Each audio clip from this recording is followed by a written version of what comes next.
Blacksmith of the Apocalypse. By Arcuser. Chapter 501. Ragtag Golem. The boss of the dungeon was called the Lizardman Chief and he was surrounded by his elite guard. Despite the imposing name, it was not a big hurdle, especially since Tatzel was acting together with them. Seth didn't want to waste any more time and only harvested the soul of the chief. Chief's soul, big, uncommon, crafting material. The soul of an indignant leader who suffered an unfair end. Holds a talent for leadership. Seth had made the golem hold down the chief as he had extracted the soul. Reading the description, he was glad that it did not end up with an ego. He was sure it would have resented him. The rewards were nothing special, even when Seth threatened the dungeon. They quickly finished their business in the dungeon and returned to the outside, and Seth used the teleportation circle to leave the dungeon. How did it go? Lydia greeted him when he reappeared outside the gaping maw that was the entrance to the Lizardman dungeon. Great, I managed to reach Leave 71 and really unlock the Golem Forge, the blacksmith explained while stretching himself. He was really tired now. Is it how that elemental explained? Do you think we can continue as planned? The expedition leader asked, while they sat down at the fire. The tree was still growing above their heads. Karina was still occupied cultivating the giant tree. It should work, but I think we will have to send another expedition since I don't have the needed materials with me. Although the Golem Forge worked well, the involuntary inventory of his inventory had shown him that he didn't have any huge amounts of materials with him. Will you still accompany us to the mountain city, or are you returning now? She asked. No, I will still come along, but I will leave the dungeons on the way to you. Seth wanted to find Nas Corn because of the two horned ones that had joined the expedition. Although they didn't show any hostility, he didn't want to leave his people alone with them. They traveled for another 2 days, to reach the last high-level dungeon. This time it was Team 3's turn to enter the dungeon, while Seth and the golems took over to guard the camp, watching everyone setting up the tents. As usual, Una and Tirlach were sitting close to Karina and observed something only their eyes were able to see. He wasn't going to spend his time watching the two and came to a big tent he had ordered to be built. Inside he summoned his workshop and especially the Golem Forge. While he waited for the other to finish, he wanted to further explore the automatic customization. Seth wanted to see what materials it could use to what extent. He chose a single lizardman body and gave it a simply ruby. Ordinary gems could also be used as mana storage or focus of items, although they were the worst possible option. In the same vein, they could be used for low-quality golem cores. The blacksmith wanted to see if the machine would be able to deal with it. He also added an artificial mana crystal. After he confirmed his selection, the machine went to work. The lizardman was going through the same embalming process as his first experiment. As a result, there stood a corpse golem with a very simple set of movements and commands before him. What really surprised the blacksmith was the compartment for inserting magic crystal, similar to a battery. It was a surprise to what extent this option was thought through. It could even add a compartment for a consumable energy source. To recognize an energy source and consider the needed option for it was a surprising complexity. This gave him a new idea. What would it do if he gave it almost nothing? If he gave it only a piece of steel and a core material, what would happen? And he did just that. Please choose a specification for the golem, the forge suddenly asked him, instead of just doing something. The option it gave him to choose from were aerial scouting, ground scouting, water scouting, combat. Was this the standard procedure for the Golem Forge? If it didn't have any indication for the golem's shape, he thought to himself. Of course, he went ahead and chose each one once. In the end, each one only cost half an ingot or less and a gem. The outcomes were a mechanical bug, rat, and fish for the scouting. For combat, it gave out a smooth ball. They were each roughly the size of a fist. Using wings like a dragonfly, the bug golem could fly, the skeletal-looking rat was quite nimble, and the fish reminded him more of a small submarine. The problem was that they could not record any pictures, they could only record sounds because of the lack of materials. He didn't know whether that was better than the recorder golems. They were also not very stealthy. The last one of the golem for combat, looking like a fist-sized ball. Arim, ball, I choose you, he said and threw it at the recently made lizard golem, to see how it would fight. Blinking, he watched the little ball roll around and take a run up, before shooting towards the golem and crashing into it. It was quite funny watching the ball try to do damage to the lizardman golem, as it did almost nothing with its tackles. At least, it was very agile and motivated. The outcome was not exactly useful for any of them, but it showed that the forge could even do something from pretty much anything. Combing through his beard, he decided to throw in a set of epic oath armor, high-quality steel and dwarven copper. Would the golem forge be able to make an armored golem from this? He added a medium-sized soul and 2 magic crystals before confirming his selection. Error: selected materials have reached the maximum for enchantment. Please choose other material. Finally, he had found a limitation to this function. This was a piece of important information, as this meant that the automatic customization would try to use all selected materials to a certain extent. This didn't work when some of them were already filled with a vast amount of magic effects. Most likely this was Forgebrand's safety measure because too many magic effects could get in each other's way, like when Seth made the chainmail from bones of Seth. But this gave the blacksmith another idea. Of course, he could have also added a blank armor, but why would he waste his work like this? Instead, he knew another option. Rummaging around his inventory, Seth produced differing pieces of armor he had gotten from the various dungeons. Adding them to his selection instead of the oath armor and confirming, the golem forge quickly went to work. His hunch had been correct. Although these items had magic properties, they were not at the limit from a craftsman's point of view. Seth couldn't rework them with his skills, but because the effects were imbued with magic through the dungeon's process, they were more like magic materials than finished items when it came to the golem forge. In this particular situation, the golem forge was able to do something Seth wasn't. It probably could work with finished items, because of the restrictions of his own skill, but this didn't count for the dungeon items in its case. The forge used the steel and copper for limbs and joints that connected the mismatched armor parts into an ugly armor golems, in the style of the undead called living armor. It had a small soul fire burning in its empty helmet and a compartment for magic crystals. Again, it was not pretty, but it was a great way to dispose of dungeon armors. As the field teams and Oathguard kept running dungeons, these items kept collecting in their storage rooms. Some of the better ones were sold to different merchants in Delta, some others were sold in bulk to other traders. As for those that nobody wanted, they were stored away for recycling, if they ever came to it. If this was not a great way to recycle them, then what? It also came with a surprising advantage. All the effects of the armor pieces were added to the golem as stats and skills as if it was a player wearing them. Armor Golem Leave 35. Trait: Unlimited Stamina. Race: Patchwork Golem. Age 0. Affiliation: Min Asar. Durability: 1000/1000. Mana: 1500. Strength 160. Dexterity 130. Agility: 70. Intelligence: 24. Willpower: 13. Endurance: 233. Personality: -5. Defense. Physical: 700. Magical: 1200. Poison immunity. Mental immunity. Status anomaly resistance: 47%. Magic resistance 34%. Active skill: Wind Arrow Leave 2. Active skill: Quick Feet Leave 3. Passive skill: Improved Mana Leave 1. Passive skill: Water Magic, Apprentice, Leave 3. This way, he got his first ragtag caster golem. Tower Master, lunch is ready. The call came from outside. Chapter 502. Tough Scale. After a good meal, Seth returned to his tent. There was one more thing he wanted to test. What really impressed him was the fact that the golem forge was able to clad a body in leather, as if it was the original skin. This time the blacksmith wanted to see what it would do if he gave it some good quality materials to work with.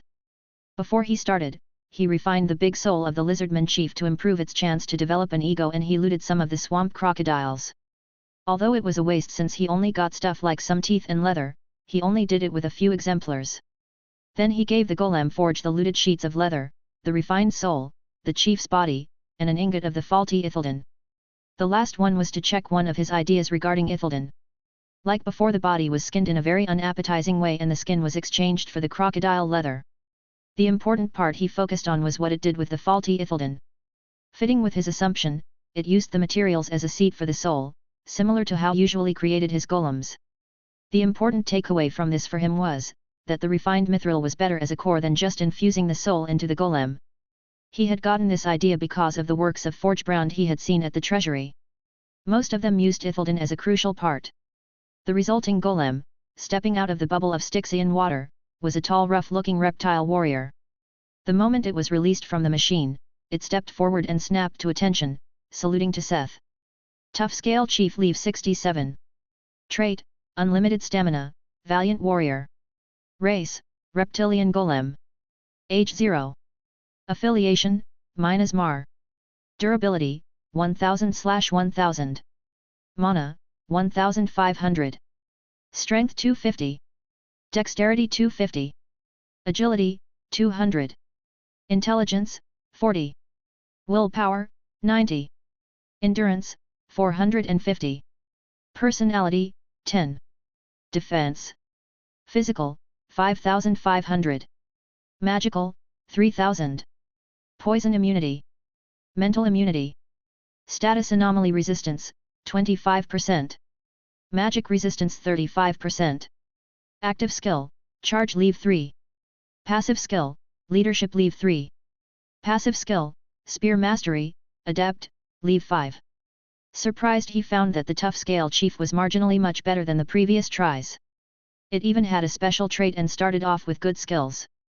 Besides the hint for the Ithildan, this also showed Seth that the automatic customization could have quite good results when given fitting materials. Even when they couldn't quite rival the handcrafted golems, since the forge could not handle fully enhanced armor.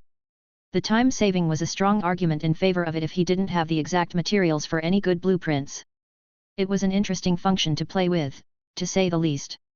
He wanted to return home, before doing anything more. Whoa, what's with this guy? Lydia exclaimed, closing the flap of the tent behind her. She was staring at the tall Tough Scale Chief, still standing at attention. Oh, did you guys already return? Seth asked, surprised, seeing the cyber-goth suddenly entering. Yep, we are done with the dungeon. All that's left is for Karina to finish, she answered, walking around the golem without taking her eyes off of it. You like what you see? Seth asked, lifting an eyebrow. I don't know why, but I really like this one. Did you make it with your new forge? I wouldn't have thought that this was your kind of taste. Yeah, I've been playing around with one of the functions. Do you want it? Seth offered. He felt her taste a little weird, but he wouldn't judge. Can I? She asked with sparkly eyes. Tough Scale Chief, from now on you follow this person's orders. Her name is Lydia. Seth commanded the golem, effectively giving Lydia control over it for future use. All right, she called out and suddenly climbed on the lizardman's shoulders. Let's go. Seth followed her outside where she and the others started playing around with the golem. As they waited for Karina to finish, the bard sat at the campfire and started practicing his music. At some point, even Una and Tirlach left Karina to listen to the bard, playing different songs he learned from Ounce. It got late into the night when Karina finally finished growing the offshoot. They rested for the night before they traveled the last stretch to reach Mount Agra. The expedition was welcomed by the crowd of chimeras and some of the guard of Nas Khorne. Tower Master! You finally arrived! Pardo greeted them, pulling Seth into a hairy bear hug. Tower Master, you came a long way since the last time we met. One of the guards greeted. Seth had a hard time recognizing who it was. I'm Cargo, I'm the chosen of Nas Khorne. I don't think you will remember, but I was among the guard back then, when we fought the demon. The chosen explained. Nice to meet you again. Seth greeted and shook his hand. This was the second chosen native to Earth that Seth met, and he was glad that he seemed like a sane person. Unlike the self-proclaimed adventurer king. Please follow me, Nas Khorne asked to greet you first and foremost.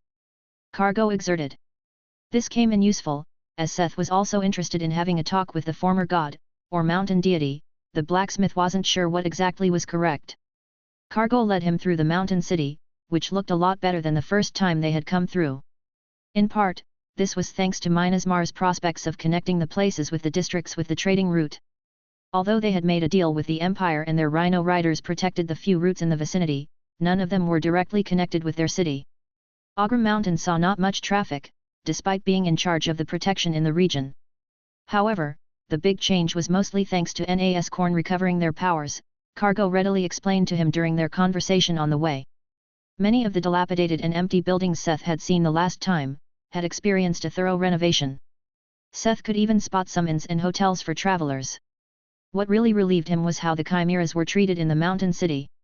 He saw the residents happily mingle with the chimeras in the crowd and he couldn't really see any negative reactions.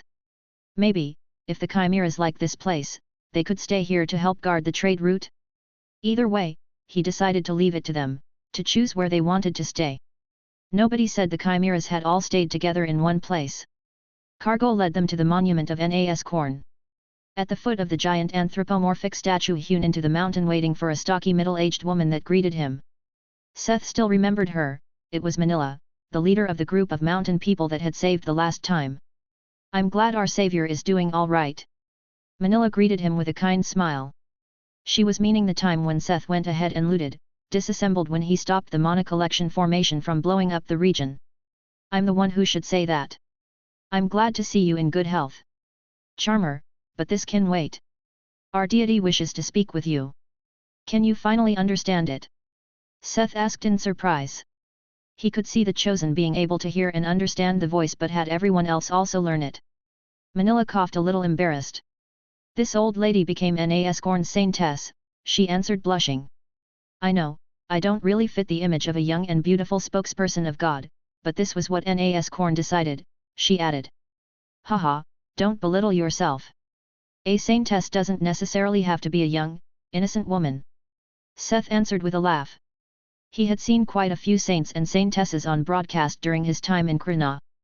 Often, they reminded him of pop-up ads that tried to sell their religion to people, and they came in all forms and ages. Manila couldn't help but laugh when he described it to her. Those people were also far from their romanticized picture of a saint. "Ah, there you are," he heard a familiar voice speak to him. They had arrived in front of Nas Khan's monument.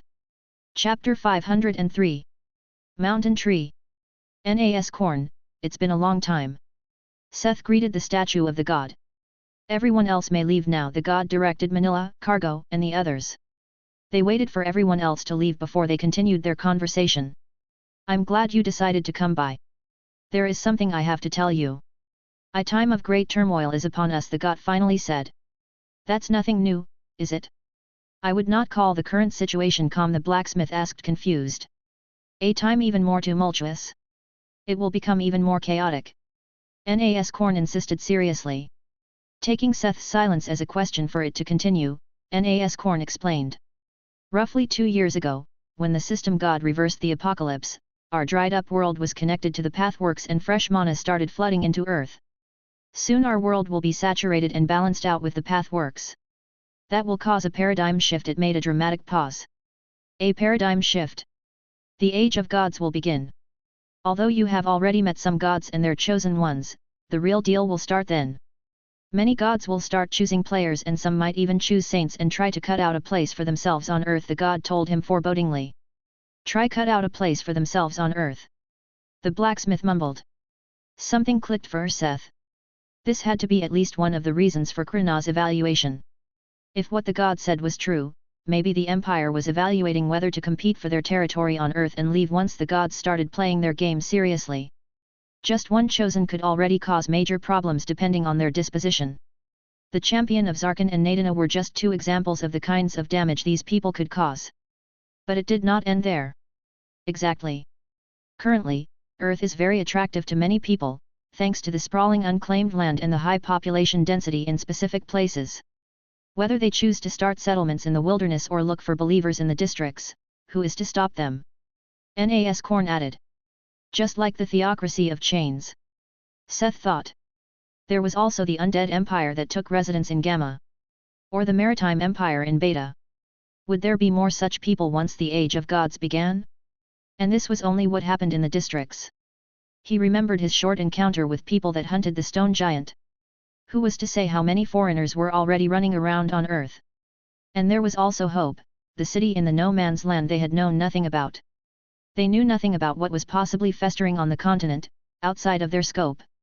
People like that foreigner Alzalsar could simply walk out of the woodwork and pose a huge threat to them without any prior warning. Seth did not worry so much about Delta. He was relatively sure that they had the Krishna Empire on their side, after the recent evaluation. It did not look so good for Epsilon. Y City had insisted on its independence from foreign powers with an almost xenophobic reaction. He couldn't blame them after their experience with the invasion of the Maritime Empire. But it meant they were open for these new power to invade and undermine them. Not to mention foreign invasion, who was to stop a native chosen from founding a new religious order? Especially if their influence will seem positive at first? Similar to Yvette Marlowe, who was trying to build a church for her god Sam Hatch. His thoughts kept racing, as he tried to assess the scope of danger these changes could entail. There was also the danger of legends just forcing their way in. Even Alzalsar would be unable to deal with someone like that. As if it had been reading his thoughts, Nas Korn spoke up. You do not have to worry about legends, the god said calmingly. It explained to him about the treaty of most interdimensional kingdoms, but here was more. It hinted that although the system god seldom interfered with, it did not allow foreign legends to enter the worlds with his systems. Foreign in this context meant, those who had no agreement with it. It was a rare insight into the system given by a god. Will you be okay? The bard asked when his own worries finally calmed a little. Nas Korn didn't seem like a very strong god, and the city of Mount Agra was far off either of the districts. Do not worry. I am not that weak, and Agra still has a deal with the Empire. It will only strengthen with the trade route you are trying to implement. The god calmed his worries. After its warning of impending doom, their conversation slowly calmed and went in the direction of more mundane things. So that was how you managed to take possession of that magic tower. You were quite lucky to have someone like that at your side, it said as they were talking about the past. Talking about things of the ancient past, do you know anything about those two, Una and Tirlach, that arrived together with us? Seth used the chance to ask about the two horned ones he picked up. Yes, I can see them. I did not expect to see descendants of the Green Man in this day and age, the god pondered. Are they dangerous? Seth asked outright. You could say they are offspring of a god of nature. They are strong, but they hold no malice. It's not in their nature. Nas Korn told him. Do you think they could stay here in your city? The blacksmith asked. Although the god said they held no malice, it didn't mean that they could not accidentally bring trouble to him. It would be great if he was able to leave them here.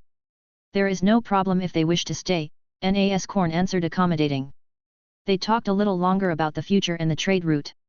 The Chimeras would keep using Mount Agra as their main base while working on the further path toward Y City. Will the one you call Karina also stay and help on the road, or will she return with you? Karina will return with me.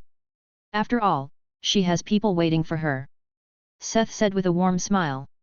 If he made the Dryad stay, Pip and the other child might start crying. Ruby and the Tijat children had also taken a great liking to her. Although she had a problem with adults, Karina had her way with children.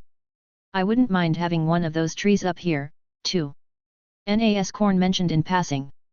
It tried to make it sound casual, but Seth had the suspicion that Nas Korn might not be as confident, as it had claimed to be. I think we could stay a day longer, I don't think it will be a problem. We could grow one right here to give the monument some shade, he suggested. Oh, some protection from wind and rain would be nice. It has been so long since I saw a lush green tree. It agreed longingly. They were talking about less important things when two figures approached. I hope we don't interfere in your conversation, Una said with an apologetic bow. We came to give our regards to Her Highness, Nas Korn Tirlach continued, also with a bow. I see you too, the god greeted them. I hope Sir Smith won't hold it against us, but we wanted to ask Lord Nas Korn to let us stay here. Una asserted. She said with an apologetic smile. Seth only had a hard time hiding his relief. When the two wished to stay, he wouldn't have to deal with them. Don't mind me. It's good if you wish to stay here. I will leave you with Nas Korn and return to my people. I will speak with Karina about what we talked about. Until later, Nas Korn, he answered with a smile. With that, he left the three ancient existences among themselves. They stayed another day for Karina to grow another offshoot before Seth and the Dryad finally used the home call function to return to Delta. Team 3 would stay for a little longer, to give Azul the chance to catch up with her people. Chapter 504. Back home. Using home call, the Dryad and the Blacksmith arrived in the system church of Delta. Oh, hey Simon, he greeted the rotund priest who happened to be close by. Seth, you are back. Are you returning to Minas Mar immediately? The old priest asked. Yes, why do you ask? Then you should prepare yourself. Mina seemed a little agitated lately. I see. Seth nodded seriously. It was probably because he couldn't tell her about the journey beforehand. The beast woman had been in the dungeon with Team 2. He had been gone for almost 2 weeks, he knew what that meant. Under Karina's confused looks, the blacksmith straightened his shoulder and fixed his clothes. Thanks for the warning, Simon. I'm ready. The two men nodded at each other seriously, while the Dryad felt like she missed a whole conversation that would explain the context of what was going on to her. With a whoosh, they appeared at the entrance hole of the subterranean magic tower. Karina, I believe you can return to your quarters alone, he mentioned to the Dryad before teleporting to the quarters of the Tower Master, his rooms. Appearing in his living room, he suddenly felt his hair rose. He could feel the presence of a predator, lurking in the darkness. The eyes of a hunter wandering over his body made him tense up. You finally returned, he heard Er threateningly beautiful voice. With a forced smile and his arms wide open in a welcoming gesture, he turned around and got pounced upon. Strong slender arms pulled him into an embrace as a rough, flexible tongue kept forcefully entering and roving around in his mouth. After a forceful kiss that took his breath away, and barely escaping suffocation, he took a deep gasp, when Mina finally let off. Still hugging him, to keep him from escaping, her head rested on his chest. How could you just leave for such a long time without telling me? The sadness in her forlorn voice was heartrending. It was in stark contrast to the aggressive and passionate kiss before. Nah, do you think it was easy for me? But I couldn't delay the expedition, he apologized, hugging her tenderly. I understand that, but... It's been almost a month now, she said reproachfully, pressing her body against his. Then I will make it up to you, he said with an impish smile. With a quick move, his arm had slung around her waist and lifted the catgirl onto his shoulders. Hey, what are you doing? Mina exclaimed, surprised with a burst of light laughter. I know exactly how to make it up to you. Mewahaha, the blacksmith hollered. With his playfully struggling girlfriend on his shoulder, they vanished in their bedroom for extensive couple time. Oh, she already let you go? Mary asked, surprised when Seth entered her office the next day. Funny, Seth commented snarkily before he let himself fall on a couch to the side. He had not gotten a wink of sleep. You look like a chewed up gum. If you came here like this, it has to be important. Mary concluded. Yeah, I guess. Nas Korn gave me a concerning warning, he said and started to explain. One could say that this age of gods came at a most unfavorable time since Seth was planning to journey north to find Hyperboreus. He didn't know how long it would take, but in the meantime, Min Asar would have to function without him again. Although he knew that the people he had chosen and befriended would be able to get along just fine without him, as they had proven before, he was still worried. Especially with their work on the trade route. Things could become complicated if the situation in Y-City or Delta changed. If you are that worried, you should just hurry to return instead of hesitating to even go. Mary told him. Haha, you will laugh. Mina told me exactly the same, he said with a smile. So, when are you leaving? We are leaving once he finished his business here, a voice announced, and the door was kicked open. Team 2, Yule Cat's Fur, with Mina at the front, was standing at the door. What do you mean? Seth asked, baffled at the sudden intrusion.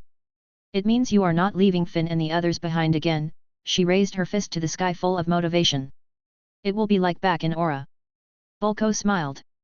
Mike didn't say anything, but he couldn't look at his sister as if he was a little embarrassed about her actions. Lixis seemed a little unwilling, but she had still come along with the others. Seth stared at them for a full minute, until it became really awkward. Fine, at least our journey won't become boring then, he decided in the end. Sorry, Mary, you will have to manage without Team 2 for a while. Yes, it seems like that is so. If you would excuse me now, I still have work to do. As do you, Tower Master. With that she shooed the crowd out of the room. And when are we leaving? Mike asked a little forlorn. He had been pulled along by Finn and Mina. Right. When is your business finished? We have to get ready. Finn sang happily. What did he have to prepare before he set off? The most important task was probably making the golem guard for the trade route. Ah, I forget to talk to Mary about the golems. Oh well, I will tell her once I'm done. Seth lamented. Does it mean you managed to get the upgrade you wanted? Finn asked, hyped. He had told them about what he wanted to get, but he had only spoken to Mina about his success until now. Yes, I actually wanted to show it to Mina today. Why don't you all come along? The only ones really interested in seeing the golem forge were Finn and Mina, but everyone tagged along to see what it was. Do you mind if we stop by the kitchen first? I have some stuff I wanted to give Link. Nobody voiced an objection and they followed him to the kitchen. Hey, Link. Oh, Seth. You are back? What bring everyone here? The gourmet hunter asked without taking his eyes off the pots and pans in front of him. I bring you some poultry and crocodiles to dismantle. Your hunter skills will get rusty if you spend all day in the kitchen, the blacksmith said with a smile. Wow, I have never seen such birds. Link exclaimed when Seth emptied his inventory in the dismantling room. He was admiring their almost golden feathers. Yeah, I was also surprised when I came across them. Take special care with their feathers and beaks, I don't know if they have anything else valuable, he advised. Sure, just leave it to me. All the tasty stuff I can try to make out of these. It's not often that we come across normal-sized monster birds, he mumbled to himself as the group left the gourmet hunter to his own devices. They took the chance to plunder the kitchen and help themselves to a meal before setting off again. Alright, let's go to the workshop. Chapter 505. To get a discount. Everyone's eyes went wide when Seth summoned the mighty machine. Wait a moment, I will show you what it does, Seth said with an amused smirk and stepped to the golem forge. On the display, he chose a blueprint he had prepared beforehand. This was not a finished golem, but the basic frame for his golem knights. This was another great function of the golem forge. The blueprint used did not have to be a completed golem, Seth could even use it to just build specific parts. In this case, it was the full frame without a core. He had prepared this after testing around with the golem forge. The reason was simple, the golem forge could not handle his crafted items, but if he could just use it for the parts it could make and finish the rest by hand. This way he could save a lot of time, without losing the advantages. Missing parts, blueprint cannot be made, the mechanical voice stated. Of course, he first had to feed the beast with raw materials, before it started. A rare material he had in abundance after being gone for so long, was crimson steel. The high-quality steel that had been processed with the blood drinker ballad and left to soak in monster blood until it reached its limits. Steel and monster blood were easy to come by and Seth had prepared a lot before he went for the evaluation. Now was the time to harvest it for the golem guard of the trade route. Besides the steel, he also added some mithril for the inlays of the magic formations. Doing more conductive inlays instead of just engraving the formations was originally a hard and time-consuming work. Seth wanted to see if the golem forge could take this burden off his shoulders. He also added some other materials from the storage, such as crystals for the eyes and some artificial adamantium for the core armor. After adding everything to the storage of the machine, he once again chose the blueprint and the golem forge went to work. The towers moved and adjusted to the expected size of the golem. Metal ingots appeared in the space between them and the myriad of mechanical limbs went to work, forging the materials in shape. It turned the ingots of Olympian silver into wire and milled the grooves for the formations with incredible precision. Just like Seth, everyone stared in awe as this golem printer went to work, creating the basic frame of a humanoid golem, all enchantments and formations included, at a speed visible to the eye.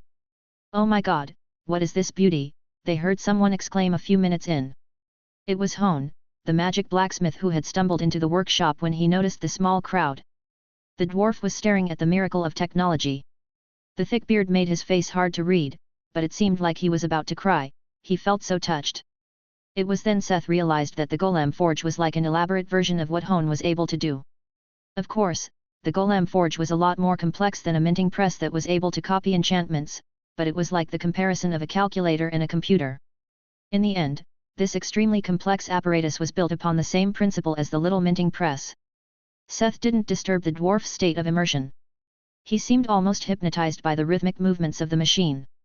It didn't even take the golem forge 15 minutes to create the basic frame, a task Seth would spend hours on, even with the perks of his soul smithy. After it was finished, the frame was set down in front of the golem forge and everything fell silent. The frame stood there like a metal mannequin, lifeless. Mina and the other looked a little unsure, as they didn't know that it was supposed to be like that. Kukiku. Seth could help but laugh, rubbing his hand in anticipation. Tower Master? Hone asked a little worried. Seth's thoughts were focused on the golem. This was the first one that really counted, and his friends were watching. He had to give them a little show. He pondered for a moment what soul to use. His decision was a little vain when he decided to use one of the magician's souls from the Lizardman dungeon. Of course, there were legitimate reasons, but he really didn't want for the ragtag armor golem to be his first known caster golem. If he made his first caster golem in such a prominent fashion with witnesses, nobody would doubt it was his first, right? Ignoring the others, the blacksmith went ahead and brought a set of armor from storage, that Whedon had finished in his absence. He chose it because it had a good balance between effects useful for a mage and for a warrior. The people around watched in silence as their tower master summoned his anvil and swung at something that seemed like empty air. They couldn't see the work Seth did, but they waited with bated breath. After refining and reinforcing the magician's soul into a big soul, he began creating a core from Olympian silver, infusing the greatest part of the soul into the material. The rest was split off to be infused into the rest of the golem's body. Laying out the frame and the armor parts, he started to forge parts of the soul and infuse them into the body, important interface formations, and the parts of the armor. Mina and the others watched the blacksmith working for half an hour when the frame clad in armor finally stepped out of the bubble of water, with a blue glow in its crystalline eyes. Magic Warrior Golem Leave 55. Trait, Unlimited Stamina. Race, Blood Iron Golem. Age 0. Affiliation, Min Asar. Durability, 1000/1000. Mana, 3500. Strength 250. Dexterity 350. Agility, 375. Intelligence, 350. Willpower, 250. Endurance, 400. Personality, 20. Defense. Physical, 15,500. Magical, 12,000. Poison immunity. Mental immunity. Status anomaly resistance, 65%. Magic resistance 55%. Damage reflection, 15%. 45% earth affinity. 20% water affinity. 35% additional magic damage. Active skill, Earth Magic, Adept, Leave 1. Active skill, Water Magic, Apprentice, Leave 5. Active skill, Staff Mastery, Adept, Leave 3.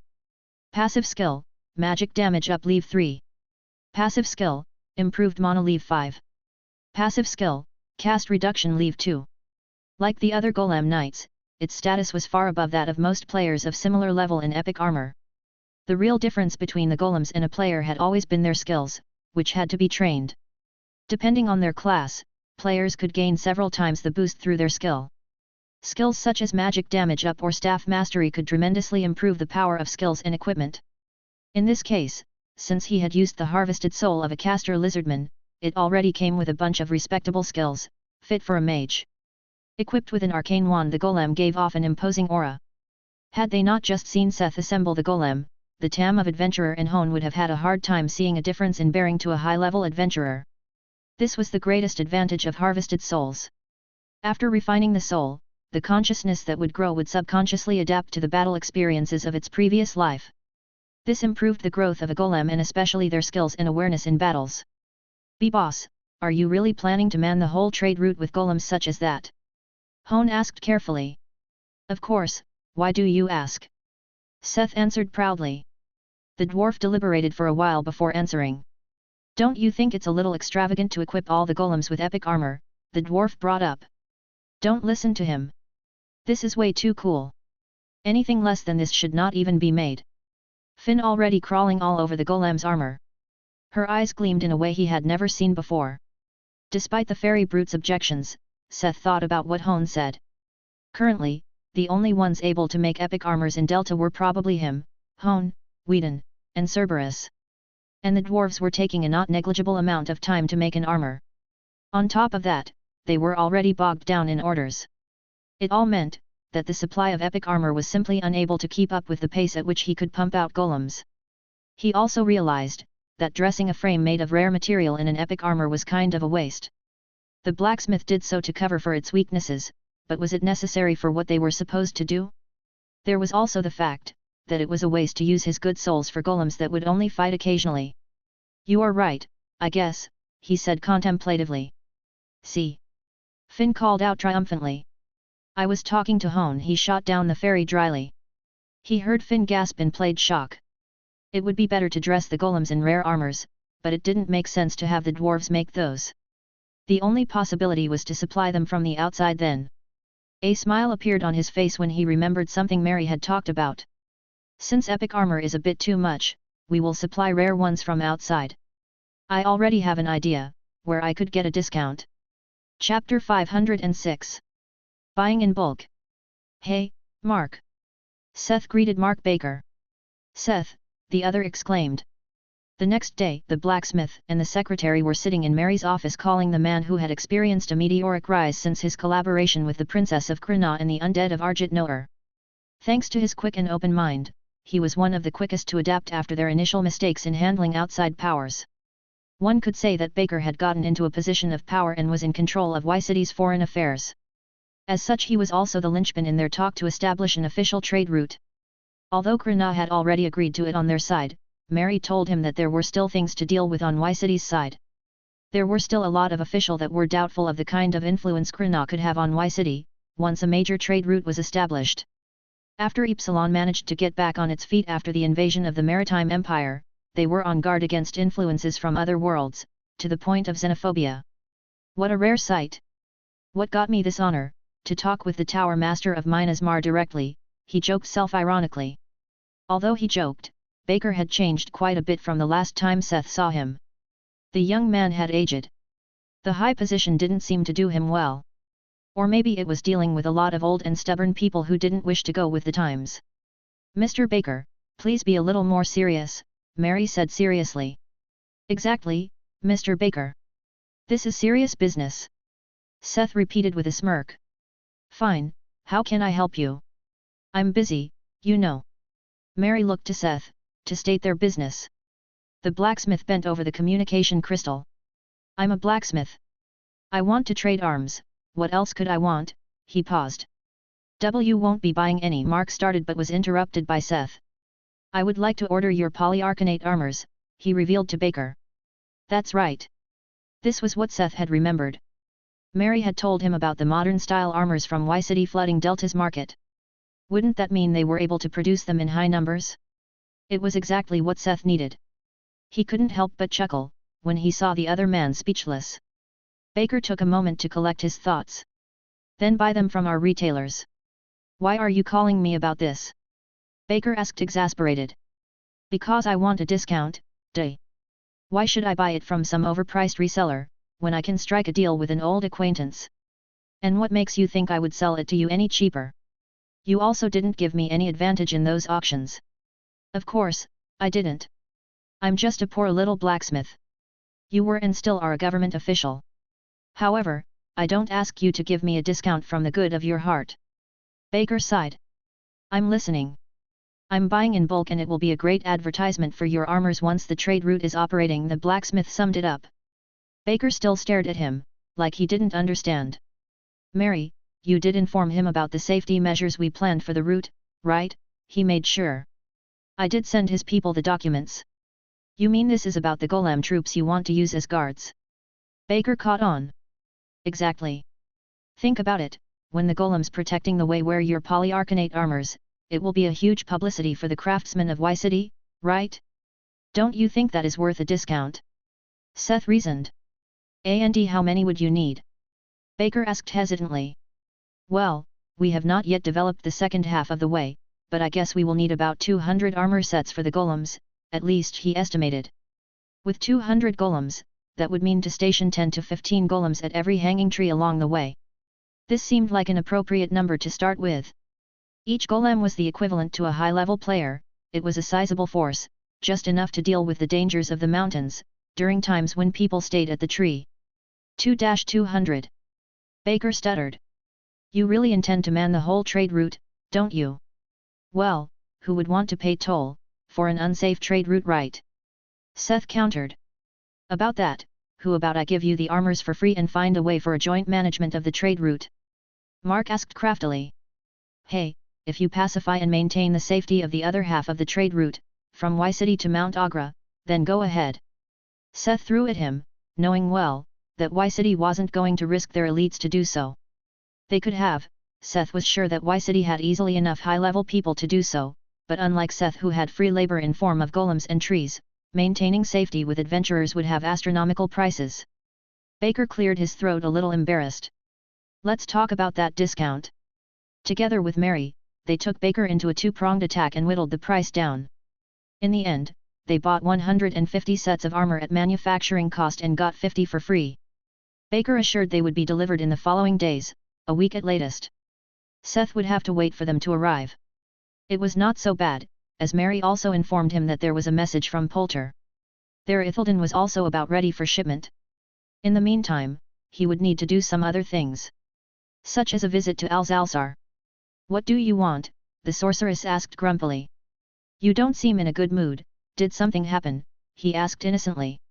"Yeah, someone asked me to find the method to make Ithilden," she answered reproachfully. "Oh, I'm so sorry to hear that. That makes me almost feel bad for the reason I came today." "Don't tell me." "I wanted to ask you to enchant some stuff," he answered sheepishly.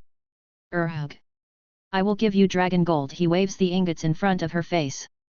Yeah, just give me the stuff, I will see what I can do." She unwillingly gave in at the sight of bribes. And there was another brainchild he wanted to try out. Since everyone was off duty to prepare for their journey, Seth and the others had decided to go for a meal in Delta. "Ma, the great me, demands to dine this as well," Puffles complained, as the table was filled with delicious meals. "Puff, you know you have become too big for the restaurant. I will get some takeaway for you to eat later." "Me too, Mom. I also want to eat," Tatzel joined. "Sure, I will get some for both of you." After placating the two ravenous beasts, he got back to his conversation. "Mina, I found some minotaur horns in the storage. Did those come from a dungeon in the city?" he asked the feline beastman. Oh yeah, there should be a level 50 dungeon with a minotaur as the boss. I guess we got them from there," Mia answered in between bites. "Do you think there are more dungeons with a minotaur?" the blacksmith asked between bites. "Maybe, but people are probably queuing up for all of them. You know how it is. It would be hard to get a raid on one for weeks," Mike mentioned. Let's go to the Adventurer Guild and look up the dungeons, later.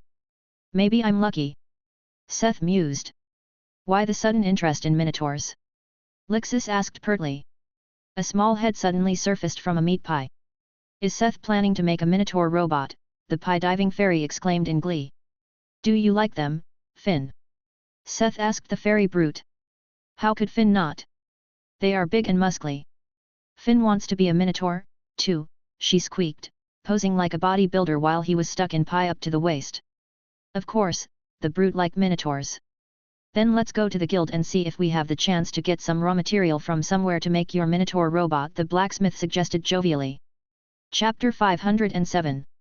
Buying a boss. Gossip and laughter filled the bar of Delta's Adventurer Guild. It was a busy scene with many people coming in or leaving after choosing their quests. Even in the middle of the day, there were adventurers and parties spending time in the integrated tavern. A new group of people entering suddenly spawned hushed whispers. "Aren't those Yule Cat's fur from Min Asar?" a whisper could be heard. "Yeah, but who is the man with them?" someone answered. "Oh, I remember him. He was the blacksmith during the tournament," one exclaimed. "Now that you say it, you are right." While he listened to their gossip, the mentioned group went to the counter and talked to the clerk. "Paolo, are you listening?" a voice brought him back into the conversation. "Oh, I'm sorry, it's just," he stammered. Yeah, I know you have a thing for Min Asar, but you have to get your head back in the game. We are going to visit a dungeon soon. If you don't know the strategy down to a T, all of you are risking the whole run," his childhood Marco friend reminded him. Paolo nodded and they got back to briefing their strategy with the rest of the party. That was until it was Marco's turn to fall silent. "Why did you stop talking?" Following his friends and party members' eyes, he found someone standing behind him. It was the group that had entered earlier. The people from Min Asar. "I'm sorry to disrupt your conversation, but I wanted to ask you something. It's about the dungeon you are scheduled to run today." The tall man at their front apologized and started to speak, but Marco interrupted him. "We won't give up on it, no matter how much you offer or threaten us," Marco spoke with hostility. Paolo was a little surprised at his friend lashing out, but it wasn't like he didn't understand where he was coming from.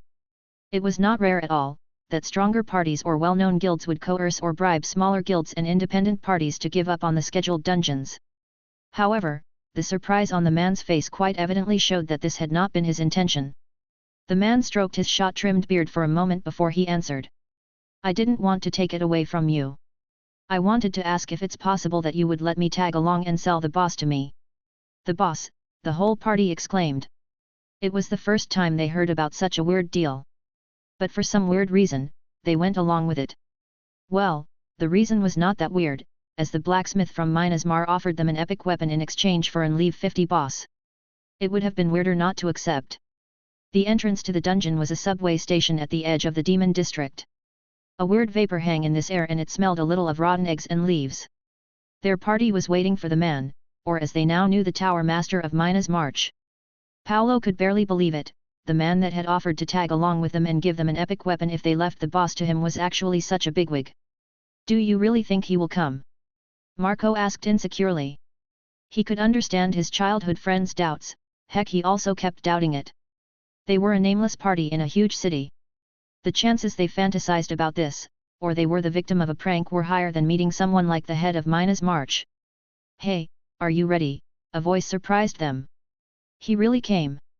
From the misty vapor appeared a tall figure clad in a beautiful iridescent robe. As the fabric moved with the wearer, it gave the impression of moving clouds and a clear sky. Paolo had never seen such a beautiful robe, but was the master of Min Asar a mage? The young adventurer could still remember people saying he was a blacksmith during the tournament. Hello, sir. Marco greeted. Hello, Sir Paolo, and the rest of the party repeated. No need to be so stiff, just call me Seth. Take me as a porter, tagging along until we reach the boss room, he told the party with a slightly embarrassed smile. Paolo's heart lightened a bit. It didn't seem like the master of like Seth was one of those stuck-up guild elites. The overall mood improved.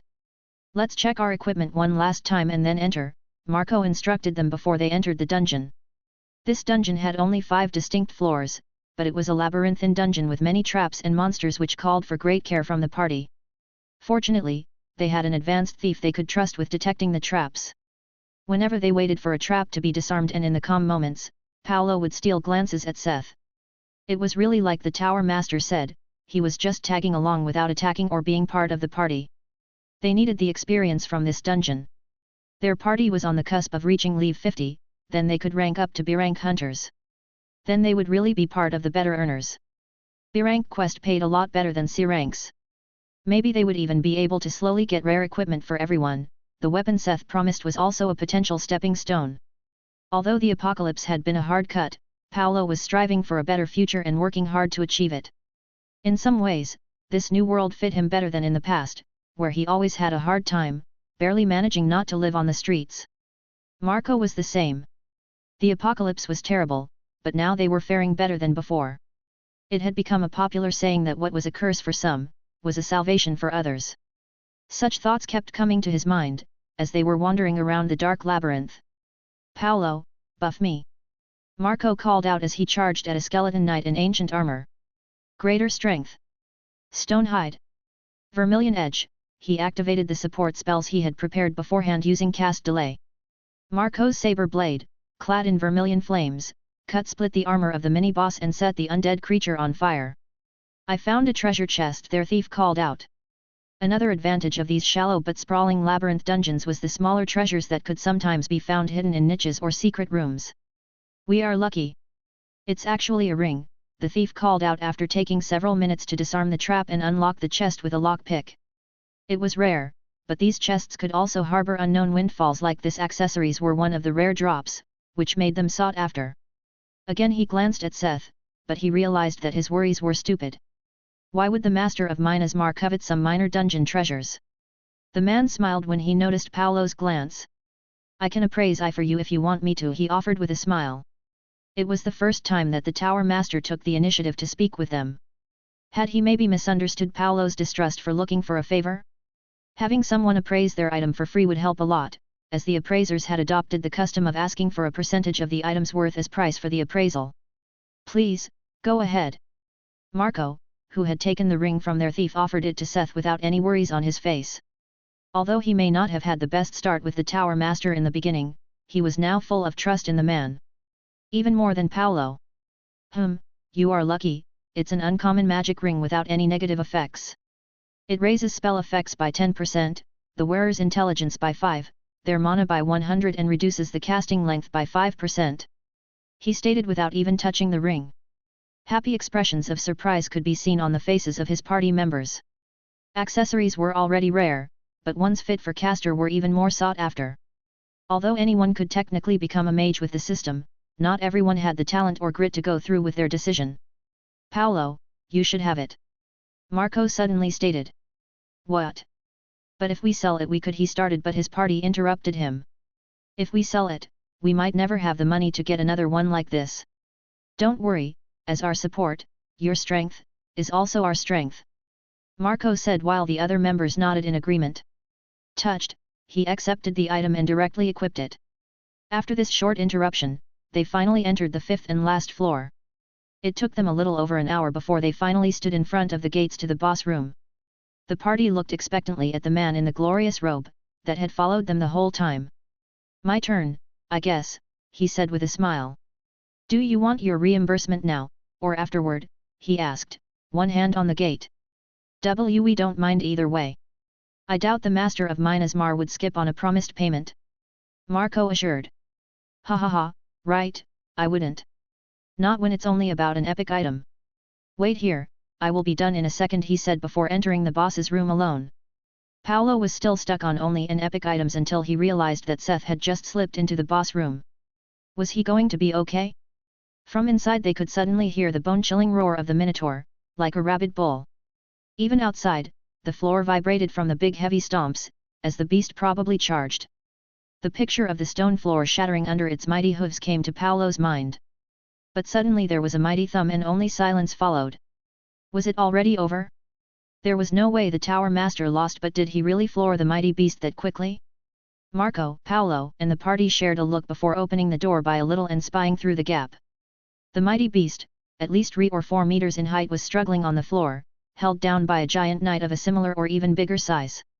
The Tower Master was standing on its chest and ramming a big Kriegsmesser into its heart. The struggle became more intense as it screeched in pain before it slowly fell silent. This was a boss they would have to fight for hours to barely eke out a win, but this man who had only silently followed them, with an amicable smile, ended it in a matter of seconds.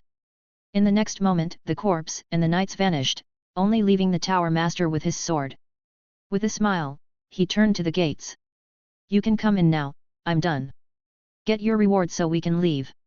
He pointed to the room behind him where a chest had appeared. They all entered and Marco asked the chief to open the chest, as H was the one with the highest luck stat among them. "Since we are at rewarding, let's settle my debt." "What item do you want?" the Tower Master suddenly asked, while they waited for the thief to return. "Ah, could I talk with my party about this?" After the thief was back, they all discussed what to choose. The party wanted a weapon for Marco, and Marco suggested getting a staff for Paolo. "I already have the ring, we should get you as our main vanguard a good weapon," Paolo said, and everyone was in favor. Hearing their decision from Marco, the Tower Master asked. "And what weapon do you want? You wield a saber, right?" "Why yes. I can also use swords, but a saber would be best." Marco agreed. The next moment, a knight in shining armor appeared beside the Tower Master, making Marco step back in shock. "PFF, calm down," the Tower Master waved at him to come closer. Seth suddenly hugged the knight. No, he took off its belt. It was a belt made of black, glossy leather, and fastened to it was an unadorned scabbard of similar material. "It's called a sanguine silver yatagan." He introduced them to the weapon. Their jaws almost hit the floor when he explained its effects, and Marco got weak knees when H heard that it could be further enchanted by an enchanter if they ever had some excess money. "Do you accept it?" Seth finally asked. "Yes. Yes. I would be stupid not to," Marco exclaimed ecstatically. "Good, then our deal is done. Have a nice day." With that, the Tower Master stepped into the return formation and vanished without another word. Chapter 508. Accursed Asterion. Outside the dungeon, he found the restaurant where his friends already waited. It had already become evening again. "Did you get what you wanted?" Mike asked curiously. "Yeah, a really good catch. I'm all giddy to go back to Min Asar and see if my idea works," the bard answered gleefully. "Then we should return," Mina stated with a smile. Seeing Seth all excited made her happy, too. "Already?" Finn still wanted to walk around a little more with everyone. The fairy moaned in disappointment. "We've already been here for hours," Lixis commented. "Yes, but Seth wasn't with us." Finn argued. We are soon going on a journey together. You can spend as much time as you want with him, then the half-elf countered. She's right, Finn. Once everything is prepared, we will probably have to travel for 2 or 3 weeks just to find Hyperboreus. Seth explained. Hearing that they would once again travel together seemed to cheer her up quite a bit. The party walked back through the crowded streets. Looking up at the night sky, they could witness one of the new spectacles of Delta. As the sun left the sky, the floating islands above their head glowed in mystic lights. Using far sight, Seth was able to see the giant formation Alzalsar had roughly carved in a hurry. The colorful lights were caused by the abundant mana leaking from them. In the night, it was as if many magical moons were filling the almost starless sky above the cityscape. It was a fascinating and alien sight to them, even now. Arriving at the system church, they used the teleport formation to return to Mina's march. It was late, so they split up. While everyone else went to bed, Seth got on his way to the workshop. He didn't want to wait until tomorrow. Please join me quickly, Mina said before leaving for their private quarters. She understood that she wouldn't be able to convince him to wait, so she just told him to hurry. Seth nodded before teleporting to the workshop. What he wanted to make was a wielder for the sacrilegious Labries, and for that he had come up with a few experimental methods to test. The first step was separating Ceres from the Spear of Bitter Mercy. Are you finally giving me a body? It asked excitedly. No, I just need the Ithilden from the spear. Your turn come later. The blacksmith dashed its hopes. That was right, since the Ithilden from Poulter's grandfather was not here yet, he decided to recycle the Spear of Bitter Mercy. It was completely made of the precious metal. This was more than enough for a few golem cores. Or one golem's nervous system. Seth added the spear, a simple small soul, copious amounts of Olympian silver, artificial adamantium, and the Minotaur's body to the storage of the golem forge, before selecting them as materials for the automated customization. There was one more material, the arguably most important one for this experiment. The third of the hide of the white bull. The cursed material that had given the wyvern cuirass one of its most fearsome abilities and could have ended Seth's career at one point. A material he would still be unable to process, if not for the golem forge. As long as he was not the one processing it, nothing could happen. Of course, he wore his full equipment just in case. If this curse, unlike the dragon curse, was to lash back at him, he had a final trump card. The lucky trinket. One of the items Alzalsar had once promised to enchant for him. It had now 2 additional options.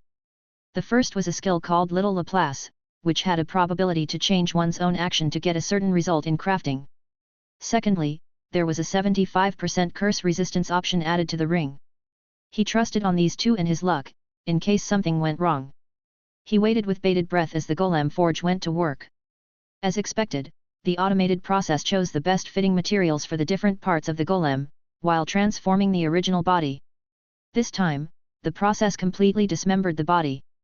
Its bones and horns were strengthened with Olympian silver, artificial adamantium, while a fine net of formations was inlaid with the Ithilden harvested from the spear. A point to note was that the golem forge also added the function of mana gathering into the webs of formations on the bones.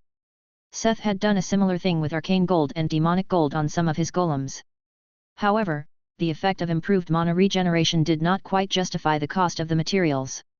Although it meant that a golem would be quicker back on its feet, after losing all their mana, it was simply not worth it, doing so with all golems. The network of refined mithril all led to the golem core in its chest, where the small soul was infused. The embalmed flesh and muscle were added back onto the reinforced skeleton. Then came the most crucial moment. Instead of the original skin, the golem forge chose the hide of the white bull to reskin the still muscular body.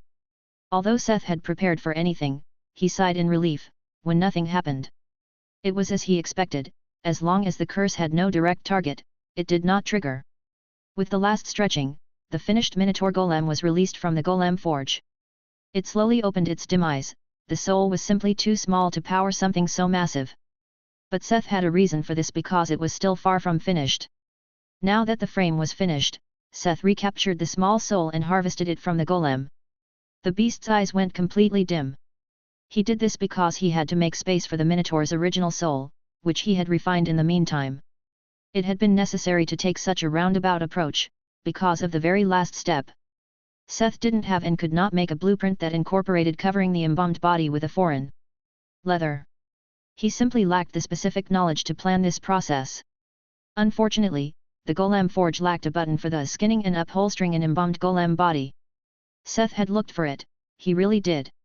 This left the automatic customization as his only option to obtain this result. His next step was infusing the original soul. Savage Warrior's soul, massive, rare, crafting material. The soul of a mighty beast warrior, retaining a lot of its experience and skills of its previous life. The blacksmith had infused roughly 20 of the muddled souls he had managed to bring back from Kavati Koinen, increasing its size just enough to reach the massive label. It was thanks to the option to refine the souls, that he felt confident in doing so. There was no armor big enough ready for the Golem, but it was not important at this juncture. Seth had other plans. Before infusing the new soul into the core, the only thing he connected the soul to other than the interface was the sacrilegious labyrinth.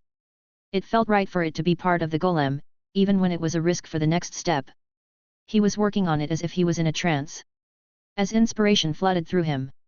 As he infused the soul into the core, a magic circle appeared around the Golem, and Seth started singing in a deep demonic hum, to awaken the soul's desires.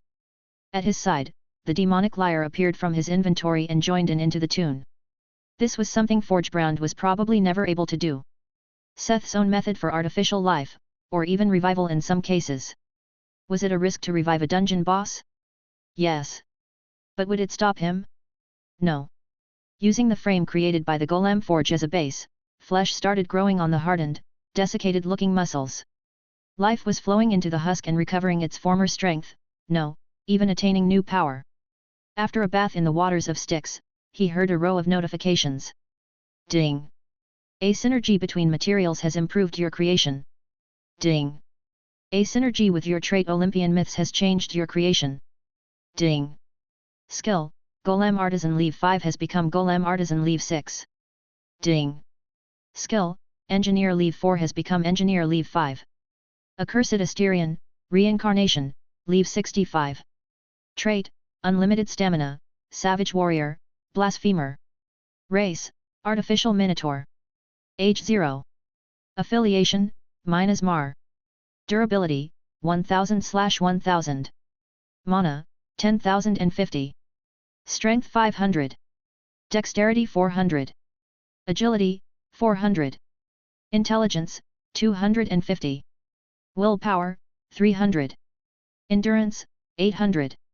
Personality, 20. Defense. Physical, 20,000. Magical, 15,000. Poison immunity. Mental immunity. Status anomaly resistance, 70%. Magic resistance 60%. Active skill, Axe Mastery, Journeyman, Leave 4. Active skill, Berserk Leave 5. Active skill, Warrior's Roar Leave 4. Passive skill, Physical Damage Up Leave 6. Passive skill, Improved Strength Leave 5. Passive skill, Close Quarter Combat, CQC, Adept, Leave 3. Passive skill, Curse of Nature. Steam shot from its nostrils when it gave a loud snort, showing it was alive. Asterion grasped the labyrinth in his giant hands tightly. It fit his size perfectly. Intelligence was visible in the Golem's dark eyes. Seth couldn't help the big smile creeping on his face. Despite just being made, the Minotaur easily rivaled his elite Golems that had been growing for a while. A harvested soul, revived in a frame made of its own body, was the optimal condition to inherit most of its previous skills in a fairly developed ego, despite not having an ego soul. On top of that, it had inherited the curse of the White Bull. As it was alive, it could later equip armor, but not wearing any could also be a great advantage, as anyone who lands a strike would be hit by the curse of nature. After it had assessed the situation, the Minotaur finally started moving. "Master," it said, and the giant bull kneeled before him on one knee. One hand holding the labyrinth, the other formed a fist above its core, showing fealty. Kneeling Asterion was on eye level with Seth. "What are your commands?" it asked with a deep rumbling voice. Despite its traits as savage warrior and blasphemer and the stories he had read about the Minotaur, Asterion seemed like quite the intelligent and serious fella. Seth patted the giant's muscular shoulder. "Relax a little. Welcome to Mina's March." He tried sounding cool, holding back the urge to hug and climb around on the giant golem. It had really worked. Chapter 509. The Gatekeeper. "Is this really all, Master?" the mighty Minotaur asked as he stood awkwardly in a wide hallway, that fit his size quite well. He held his labrys in his hands and looked at his small master and maker with uncertainty in his eyes. Of course. I think you are perfect for this job. Just relax a little, he told the stiff and serious bull. If Seth had to be honest, then he would have to admit that he had actually not made any plan for what came after he made Asterion. The blacksmith had acted more on impulse than with intent. He had joked around with Finn, but he could give Asterion to her. It wasn't because he didn't trust Finn, correction, it was because he could imagine the scene of the little fairy flaunting the giant bull and riding it through the streets of Delta. Since the giant bullman was now a life form like the Fae and unlike the other normal golems, he couldn't just be put into the inventory. Seth had to come up with something on the fly. The solution was to make him the gatekeeper of Mina's March. It was a grand title for a position that entailed almost no work, as the gates of Mina's Mar were rarely used. Although they had renovated the old gatehouse and tunnel that led into the cavern of Mina's Mar, it was currently used as barracks for the Oath Guard, without any real traffic, which also made it a good spot to hide him from Finn for now. It was the best idea Seth came up with when he thought of a place to put the Minotaur and save face in front of this serious fellow. How embarrassing was it to create a living being and instantly lose face by admitting that they were made for no reason but curiosity. It also didn't seem like a nice thing to say to a newborn with intelligence. Yes, Master. I will guard this pathway with my life. Asterion announced in a booming voice. Hey, tone it down a bit, people are sleeping. They are your colleagues, so be nice to them, okay? Seth reminded the bull, who was flourishing his giant axe epically. If you get bored, you can also go outside and explore the area. He mentioned when he thought of the big warrior just standing in the gateway all day. As you wish, Master. I will regularly scout the perimeter, it said with its deep voice, now a little quieter than before. Good, then, I will leave now, it's late. I will visit you again tomorrow. Seth said and scampered away. He was not good at dealing with such serious people. He ported back to his bedroom, where he joined Mina for the night. Seth! Get out here! Now, a furious voice ripped him from his sleep. One of his eyes cracked open to assess the situation. Wild knocking could be heard from the entrance of his quarters. When he got used to the thought that his sleep was probably over, careful not to wake her up, he pushed off Mina, who was sleeping and drooling on his chest. Grabbing and equipping a pair of pants from the floor, he walked up to the abused door. I'm here. Stop slapping the door, you will only hurt your hand, he mumbled as he opened the door. Mary stormed in. She seemed livid. What's with that giant-ass bull, blocking our main gate? He wished him a good morning. Giant $1 bull? Oh. Asterion? I was going to talk with you about him today. I put him as a gatekeeper for now, because I didn't really have a good job for him. He mumbled. So it's true what the beast said? We've been having a situation all morning because of this. She explained how the Oath Guard found the Minotaur during their guard shift and thought a monster had intruded without their knowledge. They had sounded alarmed and the male part of the Oath Guard was currently guarding the Minotaur. The only reason there had been no fight yet, was because it did not show any aggression and kept telling them that its master gave him the role of a gatekeeper. Why only the male part? Seth's sleepy brain got snatched on that detail. Mary blushed furiously and grimaced as if remembering something embarrassing. Why, you made this thing, shouldn't you know? How could you put that at the main entrance? See, completely naked, she said, looking away. Oh, right. He's quite well endowed, isn't he? The blacksmith slowly understood her meaning as he slowly woke up. I will take care of his clothes. He promised, scratching his head sheepishly. How could he forget? He had not even given the Minotaur a loincloth for decency's sake. He got dressed and ate breakfast with Mina, before returning to the workshop. Seth did not put much thought into what he made for the Minotaur. His greatest defense was after all its cursed leather skin. Following the thought of leaving as much skin exposed as possible, he used an old cartoon as an inspiration. Man him, an old barbarian hero wearing a leather skirt and leather belts across his chest. Using some of the ice troll leather to counter the lack of actual armor, he quickly fashioned a revealing outfit for the bull. With adamantium he made a chest piece with the crest of Mina's March. It would protect the Minotaur golem core. He added to it the same functions as the sigil rings. This way it had a good use and it made the gatekeeper recognizable as the staff of Mina's March. When he arrived at the entrance gate he found that the situation was already de-escalated by Mary and the other members of Mina's March. Master! Asterion greeted him with a respectful boy. Everyone else just nodded, waved at him, or greeted him friendly. With an awake mind, he saw what gave Mary such problems. The bull's mighty clapper was flinging around freely in the open. Everyone made sure to avert their gazes, but Seth had other worries. Did he make the skirt too short? Were panty shots an unfair tactic of psychological warfare in a battle? Maybe he would need to have booze make some kind of spats to avoid people from calling Min Asar shameless for using underhanded tactics. Could people blame a minotaur for going commando? Here, Asterion, wear these for now, he told the big bull to hide his big bull and turned to the oath guard. Yes, master. Thank you, the minotaur said and started to get dressed in a hurry. After donning the barbarian-style armor, he was the spitting image of a generic barbarian in pop culture.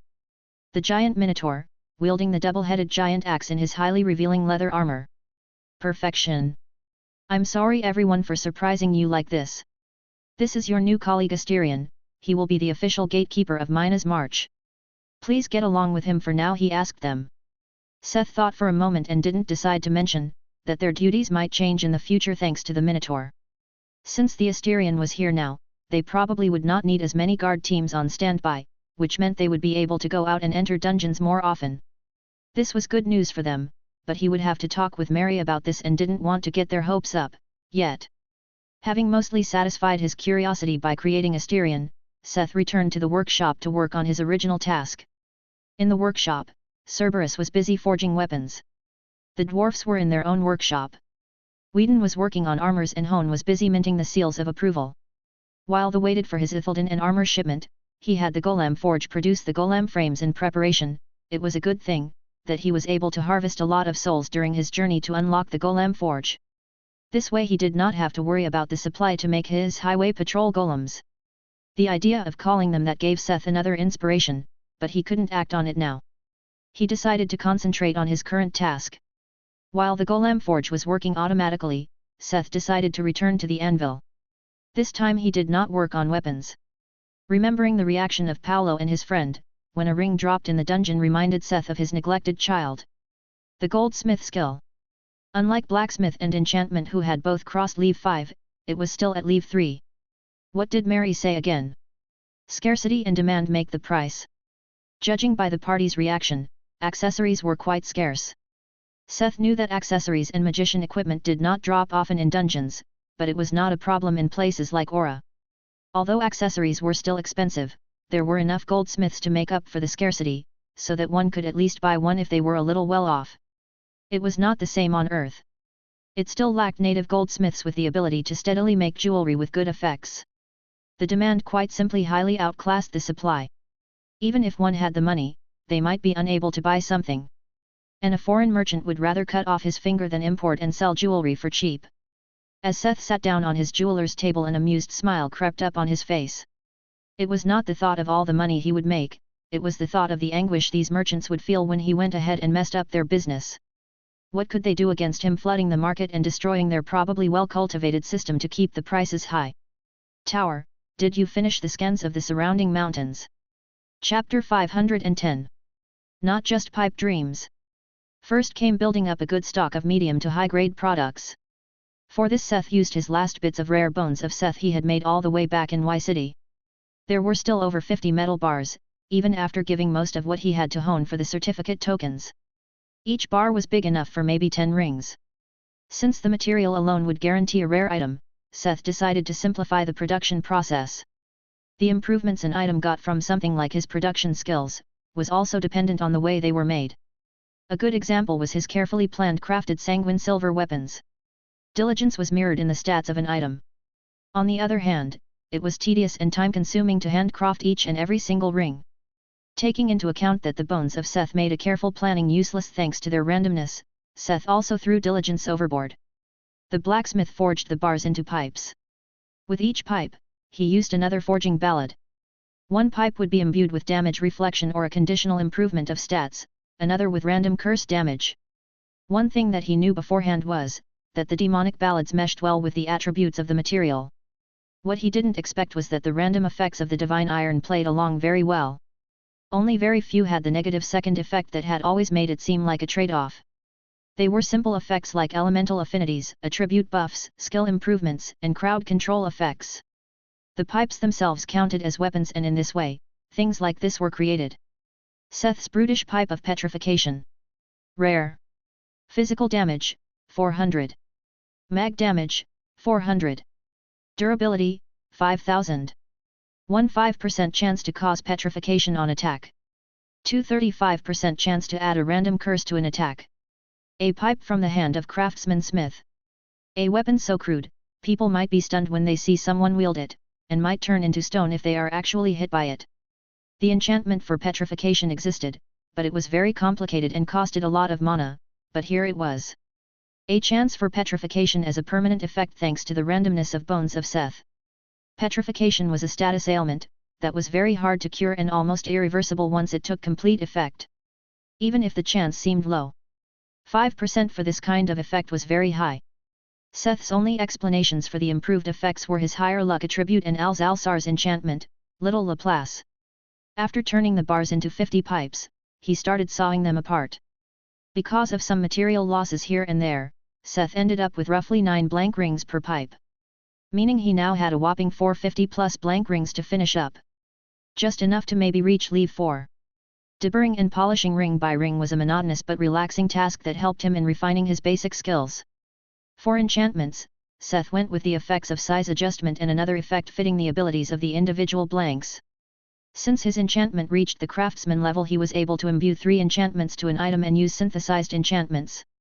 Technically this meant, Seth was now able to fuse more than 2 and even up to 4 different effects into an enchantment. However, he had neglected it. Or to be clear, it took a lot of time and brain power to synthesize these improved enchantments. This work still took the player's dedication, and the system only aided without automatically taking over this step. He didn't have the time to do some of his own and instead decided to work on his foundation first. This did not mean that he didn't have some. Seth had managed to copy some synthesized enchantments for his enchantment catalog from the items he had seen in Krina's treasury and the Dragon Hoard, but few of those were fit for rings and he had no confidence in using them without practice. They also lacked the touch of ingenuity Seth would have liked. This could only be blamed on the fact that he was only able to copy the easier ones without disassembling the items. Most of the simpler ones were the fusion of complex attribute improvements, like a single enchantment improving strength and agility for example. To a listener, this might seem like a huge thing. Even just using these simple enchantments, Seth could layer these and get items with incredible power UPS, right? Unfortunately, not. Of course, there was a catch. Something professional enchanters deserved to be admired for. Just like with items, the more complex the enchantment became, the more careful the crafter had to be when balancing and choosing the effects in relation to the item he was enchanting. Without the due diligence and research, there could be all kinds of things going wrong, with the smallest being terrible mana costs. Worse things could entail the magic of the enchantments malfunctioning, cancelling each other out, or having unforeseen, sometimes even negative, side effects depending on the item, processing, or material they were used on. This was why Seth stayed with the tried and true for now. Polish the basics. And how to better polish the basics than by making over 450 rings with complex enchantments by hand. As he finished the enchantments, some would stay rare, but others would even upgrade to epic when he chose the right enchantments. Starting with the first, every time it happened he would smile brightly. It was a testament to his skill really improving. He still remembered when he could barely make an epic item using rare materials by layering all enchantments and his soul infusion on top of each other. "Seth, are you in here?" Mary came in with a clipboard. "What the?" she exclaimed, seeing him sit surrounded by a pile of rings. "Oh, hey Mary, what's up?" "I came because I need you to sign some documents." "What's with all those rings?" she asked a little tired. She had seen too much to be surprised by Seth sitting in a pile of rings like a dragon and his hoard. Mentioning weird sights, the giant apparatus that was busily spitting out golems, which were then put aside by other golems, could easily surpass this lord of the rings in weirdness. "Ah, sure. Let me see." The blacksmith put down the ring he was working on and lifted the magnifying spectacles to read the documents. These were various forms that legitimated Min Asar as the owners and manager of the trade route they were currently developing. Although everything was already dealt with on the side of Krina, it still had to be officiated by Delta. Which obviously meant that the district was insisting on their share of this business adventure. Seth already started to miss the time right after they came to Delta when the authorities were still practically powerless. As times became more peaceful, the government body recovered and pesky stuff like taxes and trade permissions and stuff like that kept cropping up. They were even planning for a new election in the not-so-far future. The blacksmith was glad he could leave most of these things to Mary and Jane. Every time he saw these kinds of documents, he was glad that he had saved those two back then. "Oh right, can you ask Jane to come by later? Is it about those rings?" Mary asked with a sigh and glanced at the heap of accessories. "Yup. I will tell her." With that, she left the blacksmith to his own devices once again. Past noon, Finn and Mina came strolling in. Mina approached him from behind and asked him with her hands massaging his shoulders. "Aren't you hungry? Let's go and have lunch." The fairy joined in to get him away from his work. "All right, let's go. Let's ask Hone and Whedon to come along, too," the blacksmith said and put down the 23rd ring he had managed to finish. They didn't have to ask for long, for Seth to quickly drop his work for food. Jane entered the empty workshop. Well, not completely empty. There were Cerberus working in the smithy and other golems walking around a giant machine. Mary had told her that Seth has asked her to come by. It seemed like he was making a bunch of accessories. Seth wasn't here, but the accessories were. The woman's knees went weak, seeing the mountain of rings flooding the jeweler's table. What was this madman trying to do this time? Crash the accessory market? Chapter 511. Mining. Are you trying to crash the accessory market? Jane cried out exasperated when he returned to the workshop with Whedon and Hone. Mina and Finn had decided to go to the training room and work on their skill to prepare for their journey. "Oh! How did you know?" Seth exclaimed surprised. "Are you serious?" she asked raising her hands to the head. "Why not? I recently accompanied a small party and it seemed like accessories are currently really valuable and my goldsmith skill lacked some much needed love, so I thought why not cash in on that business," he said. He didn't act thoughtlessly on this one. There were a lot of foreign merchants importing cheap accessories and selling them at a huge price. He couldn't help but smile every time he was thinking of ruining the business of these opportunists. "On that note, Hone, are you done with the certificate tokens?" he mentioned. "I finished the minting press, but there is still a lot of material I have to mint," the dwarf deliberated. "You can leave that to a golem, can't you? I have a more important question, could you also make something like a minting press for rings or other accessories?" the blacksmith asked schemingly. Jane's gears were grinding at top speed as she tried to follow the conversation. "I can, but it will be only able to make one kind of ring," he said embarrassed. His skills were simply not advanced enough to make a machine with multiple functions. "That's not something to worry about. You can simply make 5 different ones for the start," Seth stated matter-of-factly. "5? Why 5? the dwarf asked confused. "Well, one for each kind of class. Casters, defense types, agility types, strength types, and dexterity types. We will make low-tier standardized equipment anyone of any class can afford," the blacksmith revealed his intention. Seth was originally not altruistically inclined. Not because he was a cold person, but because he was very self-centered and rarely looked around him. Seeing the reaction of Paolo's party to a simple ring, he had put in some effort to find out more. Of course, there was a lack of good items for all level ranges on Earth in the beginning. But as the adventurers grew and the number of blacksmiths rose, the supply of low-tier and middle-tier equipment like swords and armors managed to catch up with the demand. It was different for accessories. Although special materials had inherent magic properties, the true worth of accessories came from the technology of enchanting them. As Seth had experienced himself, it was practically impossible to create something in a vacuum.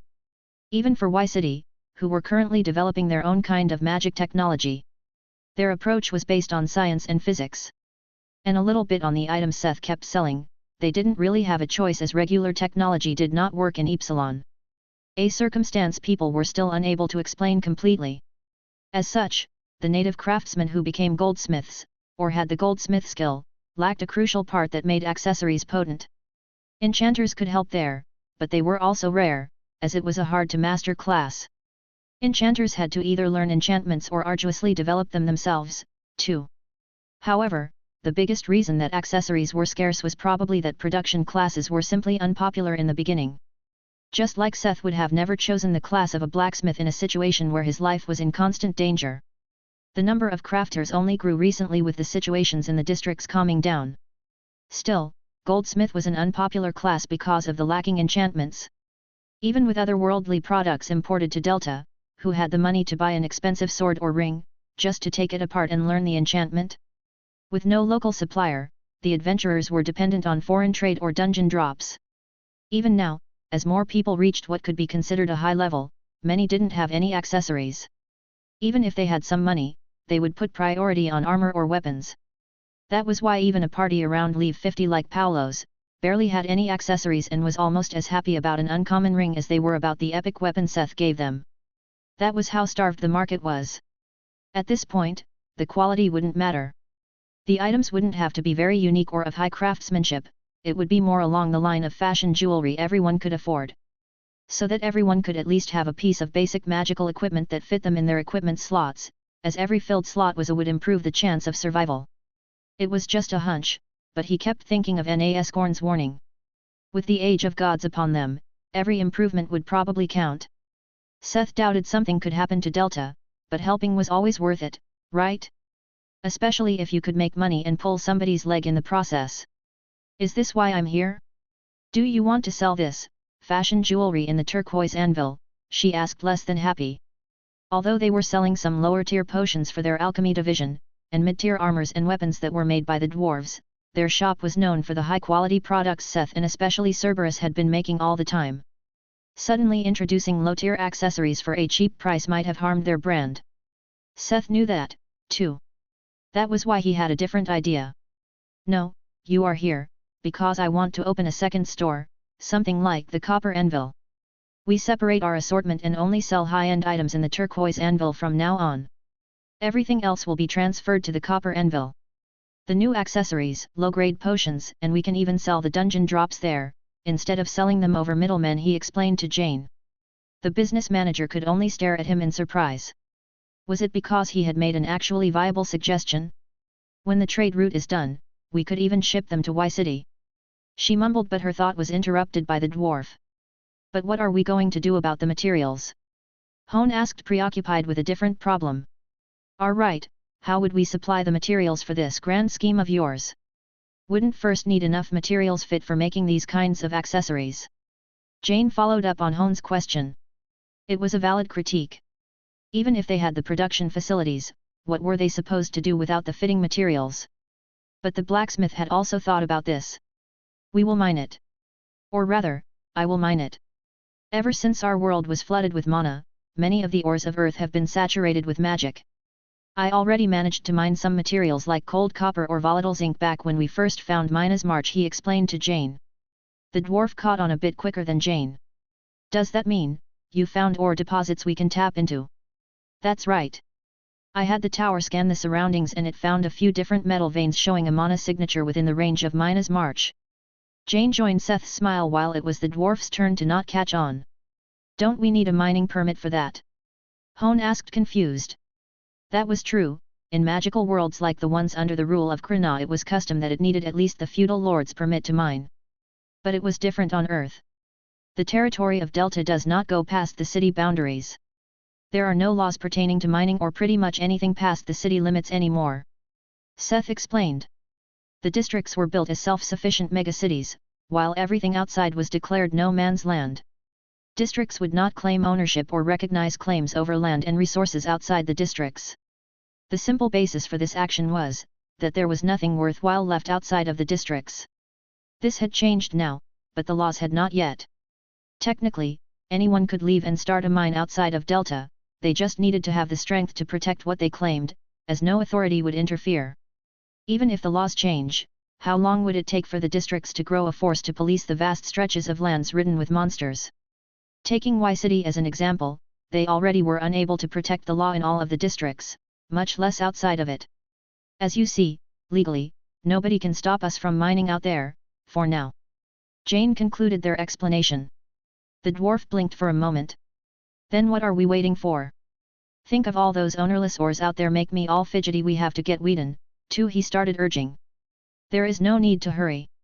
Also, you have to build the machines for the rings. Jane, can I leave the management of the second shop in your hands, too? Haha, Did you forget who you are talking to? Don't worry, I will make the copper anvil bloom, just like I did with the turquoise anvil, she bragged proudly. It was good that she agreed with his idea and was even enthusiastic about it. But what about you? You said you are going to mine it, there is this heap of rings and you still have those tin cans over there. Aren't you trying to do a little too much at once? She asked a little worried. Seth looked at her surprised but then smiled. He was glad that she cared. Do I look like a workaholic to you? He asked, pounding his chest. Don't worry, I don't intend to do it all myself. What do I have the big guy for? He asked and pointed at Cerberus, the MVP of Min Asar's weapon forge. And I can delegate the tower's maintenance drones to do most of the mining. Personally, I will only visit the deposits with the highest mana density, as those should hold rare ores. They aren't big and it won't take too long, he explained to lessen her worries. Seeing her seem satisfied with his explanation, Seth continued. I guess, everyone agrees with this course of action. Jane, can you inform Mary about this? Sure, but don't think I can make it sound like this was my idea. You keep increasing her workload. Chapter 512. Makes sense. Over the following days, Hone worked on the ring foundries. Contrary to Seth's experience, the dwarf claimed this was a dwarven specialty. According to Seth's time with Tord, this kind of practice would be frowned upon in a place like Aura. When the blacksmith asked about it, Hone blushed a little.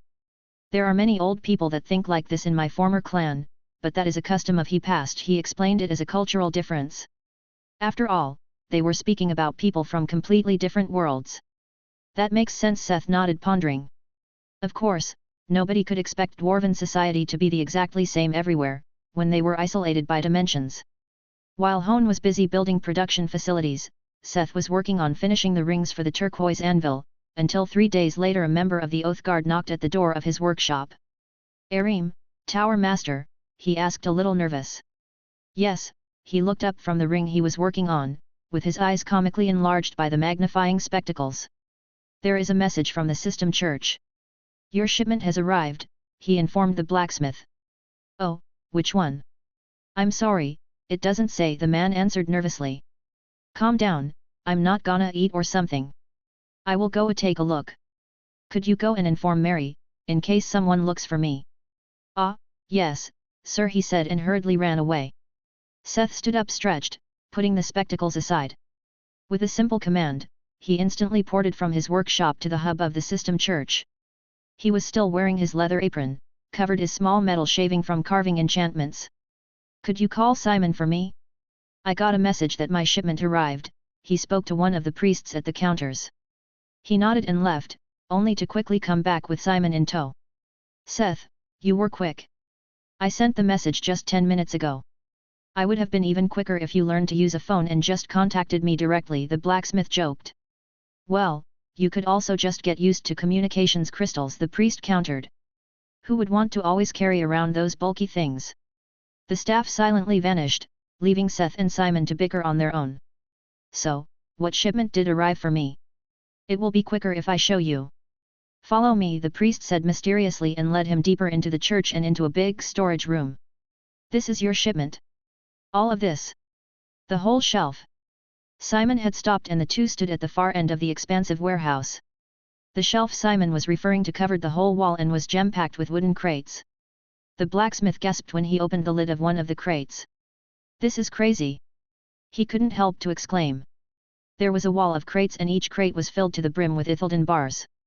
That had to be material equal to the part of the mithril door he had left to them. When Seth talked with the dwarves about this, he thought he would be getting the Ithildan in installment, but those crazy metal nerds had sent everything all at once. What was this? This was epic material worth more than gold, and there was probably enough to dwarf the gold reserves of Delta. And it was all his. As he bagged the crates, the number displayed in his inventory quickly passed 200. In the end, there were 230 crates of Ithildan. It was so much, that he probably wouldn't be able to spend all of it in his lifetime unless he started building iron giants. Although the armors for the guard golem had not arrived yet, with the Ithildan there was another project he could finally proceed with. Fulfilling a promise he had given a while ago. He bid farewell to Simon and returned to Min Asar with his pocket full of something even better than gold. With all the Ithildan he could wish for, it was time to work on fulfilling a promise he made some time ago. Hey Link, Did you already finish dismantling the birds? He asked, sticking his head in the kitchen. It had already been a few days after all. The row of stoves was filled with pots and pans containing whole birds and parts in all states of cooking. Link turned around in surprise, still a drumstick in hand and a piece of stringy meat hanging from his mouth. Oh! Seth! Great timing! Do you want to join me in taste testing? He offered. This was more of a rhetoric question. There was no way Seth would not join, even against the gourmet hunter's will, after seeing the myriad of finished dishes assembled on the counter. After feasting until he was about to fall into a coma, Link finally asked him to follow. Both waddled over to the dismantling area where boxes of golden feathers and beaks waited for Seth. Burp, thanks for the food and the good work. He thanked Link and returned to the workshop. After acquiring some additional materials, it was time to make a blueprint. It was important because it saved Seth a lot of trial and error on the real thing, as the higher level blueprint allowed the user to add and test things in a virtual environment. Seth had a plan in mind, but as this was a special occasion he had to consult with his client. Now then, series. Let's talk about the details. He used telepathy to talk to the soul of the elemental. The blacksmith had given his promise to release it from the spear and create a body fitting for the being if its information was correct. Now, the golem forge it had talked about had been happily spitting out golems for the past week, just like Ceres had said. Maybe even better than it had said. On the other hand, Ceres had a few chances to see what Seth was able to do, from using the golem forge, to creating a golem knight, to the full process of technically reviving the Minotaur. The latter being what he intended to offer it. Can you really give me a body, as you did with that bull? It asked, insecure with a hint of hope. But is this okay with you? He asked beforehand. His reason for doubt was that he had the chance to see the elemental's body when it was summoned by the Spear of Bitter Mercy. Like most elemental Seth had heard about, it had no actual corporeal body, but one made up of their element. If you prefer this kind of body, I could also accomplish that, he assured the storm elemental. He couldn't just do it, it would even be easier to do it, as he could rely on the basic function of golem artist instead of his self-invented technology to bind it to a pre-existence frame. Are you kidding me? No, I want a body made of flesh and blood, it insisted. Ceres went on to explain that many elementals actually yearned for a corporeal body. Most of them were ethereal being without a fixed form. The body he saw when it was summoned took a huge amount of their mana to be sustained. The moment they were exhausted or lost focus, they would lose their body until they recovered. That sounds stressful. It is. With Ceres's insistence, Seth followed the original plan and started designing a bird-shaped automaton. He did not skimp on materials and allocated some of his scarce adamantium for the base frame. With the now abundant Ithilden he would do the core and all the enchantment inlays, covering the golem skeleton in a fine net of silver patterns. They were a mix of formations needed for movement and formations that passively collected mana. It would seem similar to how the automatic customization had done it on the Minotaur, but this time he would do it all by hand. Seth also intended to use the feathers of the bronze birds, the eagle chief's wing feathers, and the beak of the terror bird, which were all rated rare. They may not have been able to compare with the materials of the basic frame, but they were important. Something he had learned was that souls had an easier time binding with organic materials, even if they were not from their own mortal body. Except as an experiment for the Minotaur, that was possible because of the Golem Forge's alien technology, he had not done so before. The reason is simple: the soul of the Faer, Karina, or even the Hanging Tree had a memory of their own corporeal body. This was the blueprint he was able to reveal from them with magic. But in Ceres's case, this was different. On its own account, the elemental never had a corporeal body. The basic existence of an elemental was that of a bodiless spirit. He was worried whether his method would work in that case. And because of that, he decided to give a little by adding materials as a kind of guideline. So even if it failed, it would still end up as an ego golem, similar to Python. The feathers would at least give it the appearance of a living body. Seth explained all of this to Ceres as he designed the blueprint. What do you think? He asked once the plan was finished. Let's go for it. Anything is better than being a spirit or soul, it stated, motivated. Even the prospect of becoming an ego golem seemed preferable to it. With the finished blueprint and the recipients okay, Seth started his work. Chapter 513. Polyarcanate. Thanks to the blueprint he also knew exactly how much material he would need. This was important, because Seth intended to meld the elemental soul into the material, before he forged it into the frame. This was how he originally revived the Faer or Evi's brother. Only by infusing the soul into every part, could the frame take the place of what would originally have been the skeleton from which a body could then regenerate given enough mana. However, again Ceres was a special case, as there was no guarantee for it to grow into a living being of flesh and blood. That was why its body started off close to that of an automaton. Seth only infused the greatest part of the soul into the adamantium and ithildin that were used to create this mechanical body. But how would this hunk of metal fly? The answer lay in the song of storm and lightning that was wreaking havoc in the workshop. Voice of Seth showed a special affinity with these kinds of ballads. The effects described for this ballad entailed lightning damage, wind affinity, and the ability of flight. He was channeling the demon Furfur who was able to bring storm and lightning. The image that came to his mind when establishing the connection was that of terrifying winged deer, with demonic tusks like that of a boar. Its piercing blood-red eye seemed to look into his soul and read his intention. He didn't know whether it was because of his improvement in skills or the affinity between the storm attributes and the voice of Seth, but the connection felt clearer than ever before. The flame of his forge roared in the wind. You are a sinner, he heard a rough and hoarse voice. His heart jumped in shock. This was the first time he could hear the voice of a demon deity, but what did it mean with him being a sinner? Did that mean it would not offer its assistance? The price is not enough, it explained, reading his confused thoughts. Seth understood immediately. Even if he was a sinner, demons were not pious themselves. He could just bribe them. All it needed was a skill, he had not often used in the past, soul trade.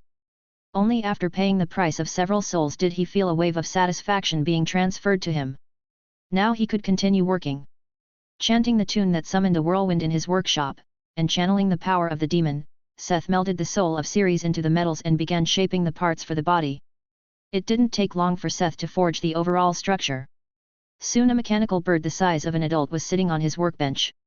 At first, the beak of the terror bird was too big, but the blacksmith managed to condense it and slightly change its shape, making it look even more menacing. Lastly, he split the rest of the soul into many thin threads that were infused into the feathers that would be grafted onto the surface at a later time. With the basics done, he could finally end the ballad. Wiping away the sweat, he took a break and got something to drink for his parched throat. He also needed some time to calm down as the surprisingly deep connection with the demon had left quite an impact on him. It was also the first time an demon technically denied him assistance. Maybe he would look into it a bit closer at a later point in time. After finishing his break, he started taking the bird apart again. Now came the tedious part of this build. He made wire from the ensouled ithildin and started cutting the grooves for the inlays. It was a very minute and meticulous work to cover the frame with inlays. He worked until late in the evening and was still not done with everything. However, Seth did not intend to spend all night in the workshop. Something he had realized some time ago was, that forcing things only led to worse results. Working through the night, as he got tired and less focused, would only have negative effects on the result, even if he used potions to stay awake. Changing into his normal attire, he put away the magnifying spectacles, wraithguard, and other tools. Tired, he went to join Mina in their bed for a good night's sleep. Despite him hankering to continue, he did not start the next morning by rushing to the workshop and finishing Ceres. Something else got in his way. Another message from the system church reached him during breakfast with Finn, Mina, and the others. The armors had arrived and Seth personally went to get his hand on the armors. He had just arrived at the teleport hub when a man in robes approached the blacksmith. "Tower Master Smith? I'm Acolyte Main, I bring your armors on the order of Mike Baker," he said with a respectful bow. "Oh, he specifically sent an acolyte?" Seth exclaimed in surprise. "That is just how important the cargo is," Main answered with a smile. There were several ways to trade via the Pathworks with the help of the system church. The cheapest was to simply send the goods and have someone pick them up, like Poulter did. Sending an acolyte of the church was a premium service, that sent a staff member carrying the goods in their inventory. After they entered a private room, the acolyte proceeded to bring out 20 boxes of armor sets from his inventory. "Please check the goods," he said with a trained business smile. Seth opened the boxes filled with futuristic-looking armor plates and suits made of a synthetic mesh. It was the blacksmith's first chance to have a good look at this material. Polyarcanate, as the name implied, it was a mix of modern technology and magic. It was a synthetic material with a look similar to the fire glass his wyvern cuirass was made of. Like an opaque, forged crystal with a slight blue hue. Using his blacksmith's eyes, he did not only see the stats of the armor but also got a new entry in his material catalog. Polyarcanate, Crafting material, rare. A material synthesized using a complicated process. The crystalline material has a high affinity to magic but excels in its physical toughness and resistance to impacts and corrosion. Polyarcanate breastplate. Polyarcanate set 1/6. Rare. Physical DEF, 800. Mag DEF, 800. Durability, 2500. 1 plus 15% additional resistance to impacts. 2 plus 15% additional resistance to magic. 3 passive skill, turtle shell. A mass-produced armor piece created in City on Earth in a standardized size for human use. Lacking in enchantments or craftsmanship, it relies on the properties of the specifically engineered material polyarcanate. Set effect 6/6. Plus 25% overall defense. Active skill, turtle armor. Although the material was intriguing, the armors were a little lacking in performance. They were good for armors made only relying on the material properties, but compared to their potential, the armors were not perfect. They were purely specialized for defense, as seen in the 2 skills they could offer the wearer. Turtle shell would increase the defense by 50% at a cost of 350 mana per minute. Turtle armor would triple the defense for 1 second and cost 1000 mana. Seth frowned as these costs were beyond measure. This was the consequence of making items without production skills and leaving everything up to the materials. The effects were terribly inefficient and needed huge amounts of energy to show some sort of effect. However, he didn't have the time, nor the will to further improve on City's design. These would suffice for their intended use. It was okay that they were dedicated for defense, as the golems would wear the weapons of Min Asar and grow over time. Together with the armors also came black suits that looked like they were made of carbon fiber mesh, that had a similar function to a gambeson or a chain mail, to add a second layer of protection and cover the gaps between the armor plates. The mesh was also polyarcanate. Polyarcanate D, crafting material, rare. A material synthesized using a complicated process. The fibrous material has a low affinity to magic but excels in its physical toughness and resistance to corrosion. Polyarcanate suit. Rare. Physical DEF, 300. Mag DEF, 300. Durability, 1500. 1 plus 25% additional resistance to magic. 2 impervious to corrosion. A mass-produced full-body suit created in City on Earth in a standardized size for human use. Lacking in enchantments or craftsmanship, it relies on the properties of the specifically engineered material polyarcanate D. This one really surprised him. The suit could not only add some additional defense and magic attack power but also offered an effect similar to his own. The item could not be affected by corrosion damage similar to many of Seth's items being immune to fire. It brought up a serious question: what was City fighting that relied on corrosion, for their standard armor to be especially impervious to it? Seth had not spent a long time in City and didn't have the interest to get really involved. But if it was a common threat he would have definitely heard of this. Is it all to your satisfaction? The acolyte asked with a slightly strained face. Oh, yes, it's fine.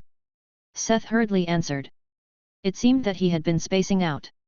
Seth packed away the boxes, bid Maine goodbye, and returned back to Min Asar with the 200 armors in his inventory. Now, he had everything to finish the golems. Chapter 514. Elemental's new body. Before Seth could begin assembling the guard golems with the newly arrived armors, he first wanted to finish Ceres. The elemental had waited long enough in its dismantled state. The blacksmith used the morning to finally finish the inlays and reassemble the body. All that was left was the almost as tedious process of fixing the feathers to the body. Why was he even doing this?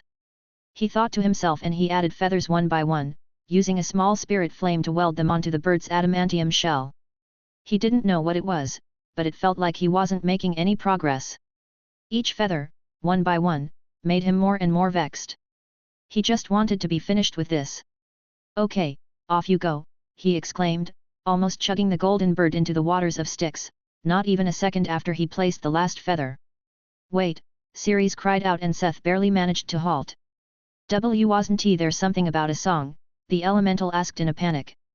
Ugh, yeah, I guess. He admitted begrudgingly. Give me a moment to calm down. Seth went to have lunch and relax a little before he returned to his workshops. Ounce, he asked and brought out the demonic lyre. I'm here. Time for a song, the demon asked, playfully making some sounds with his strings. Yes, the soul whispering. Putting the bird on the ground, a magic circle appeared around it on the ground. Seth sat down to sing to it to Ceres. As Seth had expected, things went a bit little different with the elemental. Small sparks and lightning arches started wandering across the feathers and their fine bristles. The whole body was enveloped by a dim electric glow. Its empty eyes especially lit up with a bright spark. No flesh grew on the bird, but its interior was filled by a bright light that shone from the thin seams of its body and started to grow within and fill its hollow body. "Whoa, what is this feeling?" Ceres exclaimed euphorically. "Haha, this time." Seth called out and grabbed the bird. Where are you touching?" The blacksmith grabbed the electric bird and chugged it into the waters of Styx. Unfortunately, it did not explode in a ball of lightning. Instead, it floated there for a while, before it sank down and left the bubble accompanied by several notifications. Ding! Skill, Blacksmith, Craftsman, Leave 5 has become Blacksmith, Craftsman, Leave 6. Ding! Skill, Engineer Leave 5 has become Engineer Leave 6. Ding! A synergy between your trait Olympian myths and the nature of your creation has led to improvements in your creation. Ding! Title, Resurrection of Lore gained. You follow the footsteps of giants. Your chance for your creation to gain power from the vestiges of the past increases. He had a déjà vu when he looked at Ceres. Promethean Eagle Series, Recreation, Leave. Trait, Unlimited Stamina, Tormentor. Race, Sentient Automaton. Age 0. Affiliation, Minasmar. Durability, 1000/1000. Mana. It was like the time with Python. Seth was unable to see its full status. Haha. What do you think of me now? Ceres caught and flapped its wings. It lifted into the air and lightning cracked with every movement.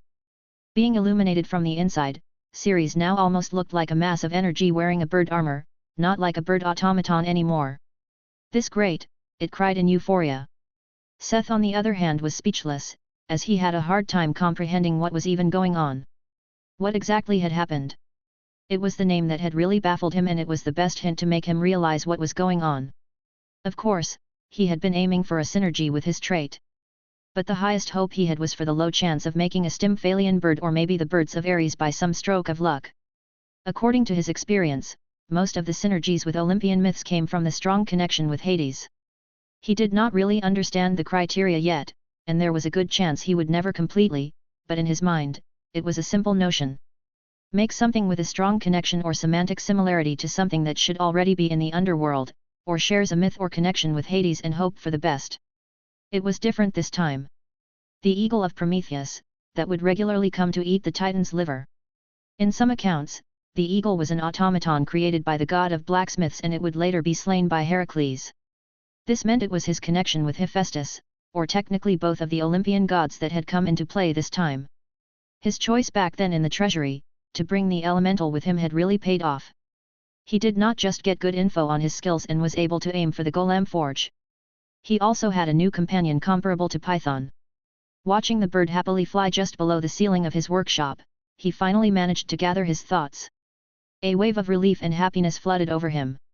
Those hours and hours of vexing detail work had really paid off. But he couldn't look uncool now. Hiding his own euphoria behind a smug smile. I guess this means you like your new body," he asked confidently. "Yes, I do. You can't imagine how it feels to finally have a true body without fear of crumbling away and losing oneself at any moment of time," it caught in happy relief. "Whoa," he thought. Seth reeled for a moment. Didn't the elemental just say something really dark in a way too happy voice? He cleared his throat to get some time to find his composure again. This was not how the elemental had described it before. Now the blacksmith couldn't but feel a little pity for it. He had no idea how the elemental had behaved for Forgebrown to fight it and show it such cruel mercy. But he was sure the last millennia as a spear must have done a number on Ceres. "See, I told you I can give you a fitting body. I'm really glad you like it." While he was still trying to brag in the first part, he really meant it when he said that he was glad. This was not just about the fact that he got another powerful ally, but that the ally was truly happy about its new lease on life. He would never say it out loud, but this was the best part about this ability. He still remembered the reaction of the Faer, the people that had begged him on the battlefield to save them. Their reaction when they moved their fingers and touched their faces for the first time. It was a gratification that made Seth understand why there were people out there that would help others without expecting a gain or something in return. It didn't mean that he had any interest in becoming one of them, but it was always the best when he was able to help and gain something.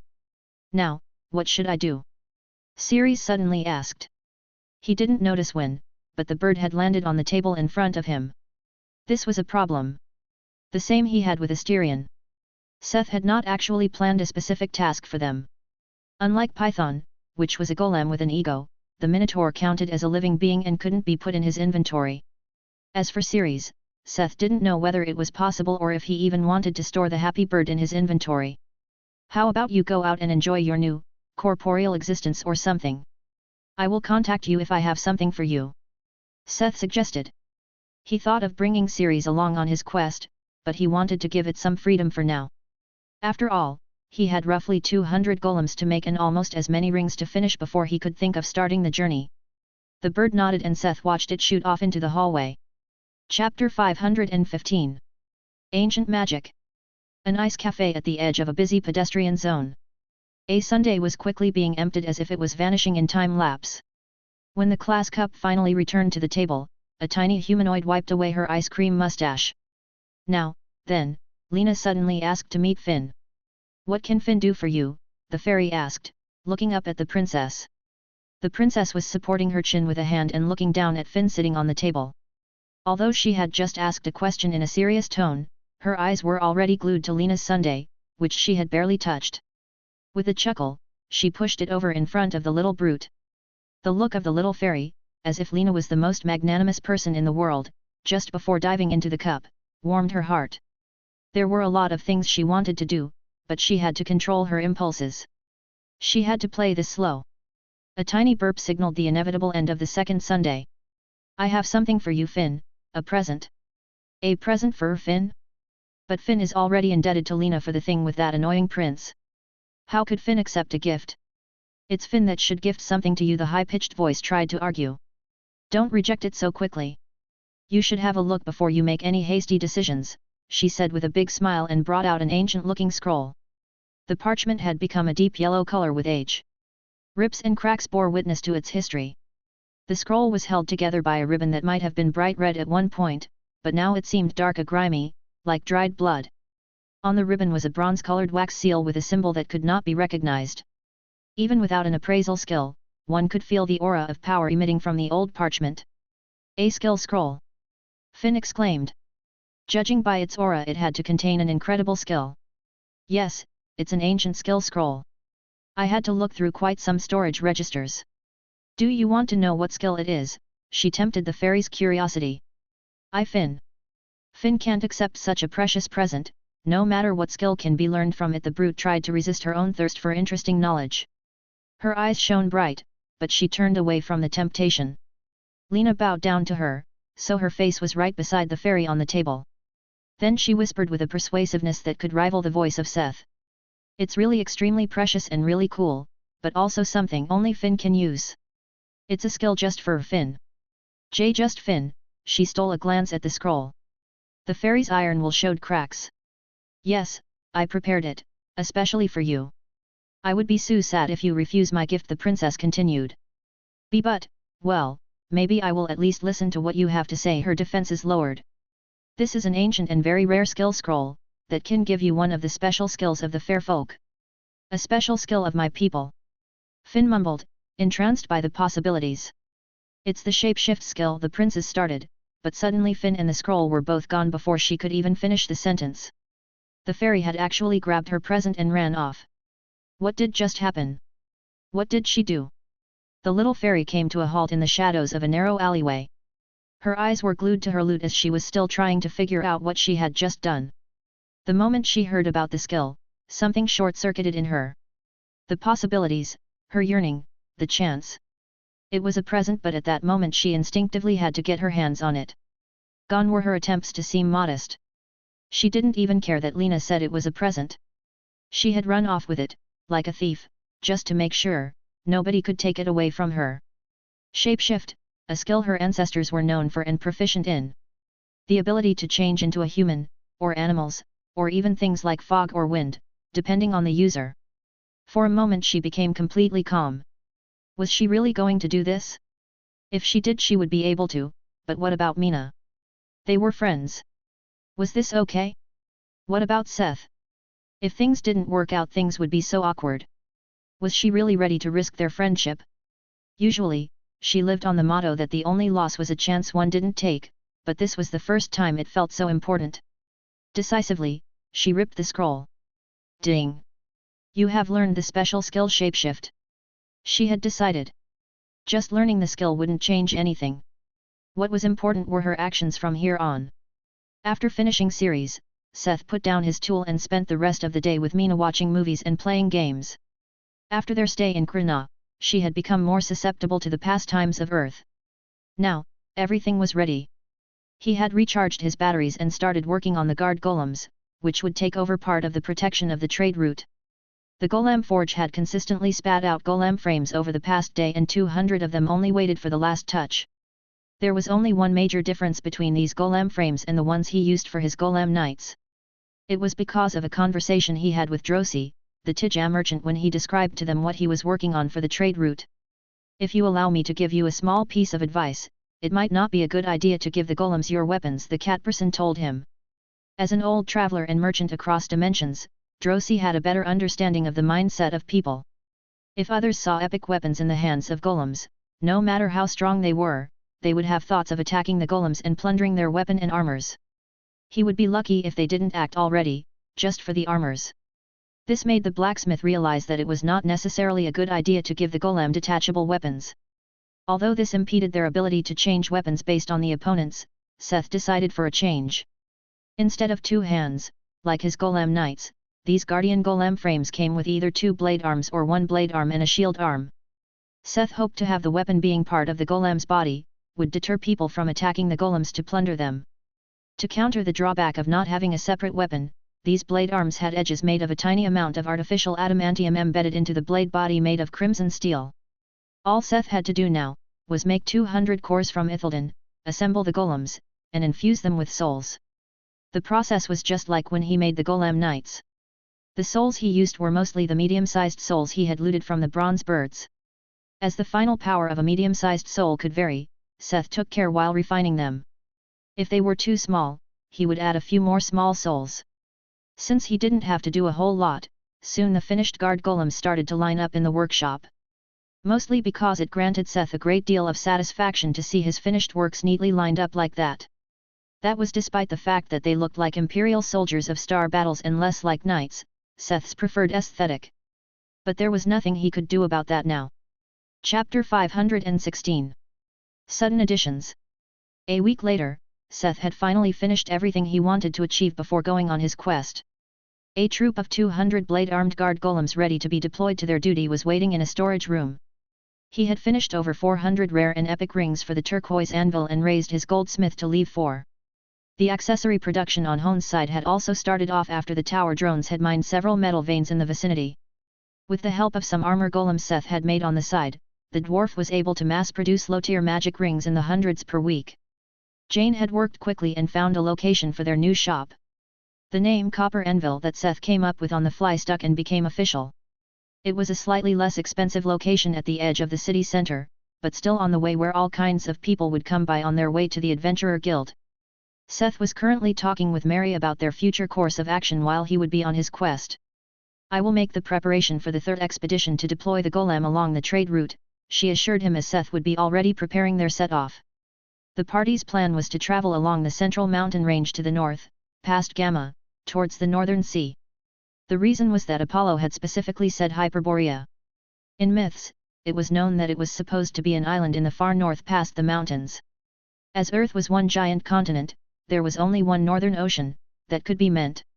Although nobody knew exactly where Hyperborea was, this was a problem they would have to solve once they reached the northern sea. Oh, right. Princess Lena contacted us. She also wanted to talk to you about your expedition. She wanted to meet with your party before you set off. Mary mentioned. What could she want? Whatever, I will meet her. Do you think tomorrow is okay? Seth decided a little confused. Okay, I will contact her people later. The date was set quickly and the party met with Lena later in the evening. The princess had invited them all into a high-class restaurant for dinner. Seth, I'm glad you were able to accommodate my request so quickly, the princess spoke up after the meal.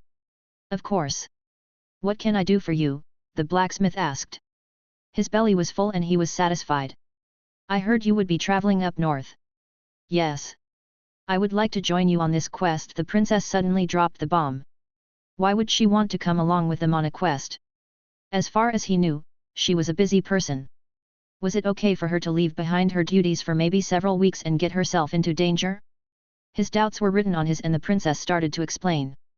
Although the residents of Earth had given up on establishing contact with other districts after several failed attempts, in the beginning, Krina had not. As Seth knew, the system church had transported several starter villages to different points on Earth. To their dismay, Earth had proven to be one of the few worlds where even their prophets were unable to pinpoint safe areas. They had lost several villages with only a little information on the why returning to them. Many of these losses happened in the northern part of Earth, the place Seth bravely decided to travel to. Similarly, none of the teams Lena had sent north returned, but they were able to send back some information before contact broke off. According to them, it seemed like there are signs of survivors in the place you call Sigma. However, we have no idea why contact broke off soon after this message made it through. Since you and Yulkatsfur are traveling north, I wanted to take this chance and come along. In exchange I offer my assistance with the knowledge we gathered from our own expeditions, she explained. But why do you have to come along personally? Seth asked curiously. The princess stayed silent for a moment before she continued. That is. I have to take responsibility for our losses. I have to personally see for myself what is going on to give a satisfactory report to the Empire, she stated righteously. Seth was deliberating. Having some information about part of the way would definitely help. They had some maps of Earth, but that didn't really help assess the danger. They didn't include what monster waited in their way, or their strength. There was even the possibility of the terrains having changed. The only problem was, that Lena was a non-combatant, which would make this journey an escort mission. Even if she brought her own people to protect her. Seth had to admit that he didn't want to get on the bad side of Emperor Leander. Losing the life of an imperial princess in the middle of nowhere, seemed like a good way to get the really quick. Finn is in favor, a squeaky voice suddenly interfered in their conversation. A tiny Finn with a big bulging tummy laboriously climbed on the table. Finn? Do you even know what we are talking about? The blacksmith asked her. Yes. Lena wants to accompany us on our quest. I think it's a good idea. The fairy supported the royals' participation. Since you are here, let's talk about this with everyone. Seth simply shrugged. After explaining Lena's request to the rest of the party, there was no major dissent, while Finn was strongly advocating in favor. He didn't know what Lena had done to Finn. Weren't it normally the fair folk that stole children and left changelings? Had the princess pulled an Uno reverse card on his fairy brute and exchanged her for someone else? Since nobody is against it, I think we can say that we all agree, Seth concluded. After the initial agreement, they ended the meeting and separated again. They agreed to talk about the details at a later time. Returning to Min Asar, Seth didn't bother a lot with the sudden participation of the princess. The blacksmith had something different on his mind. This journey seemed more dangerous than he initially thought. Probably, it was because his previous experiences of traveling the continent had always ended well.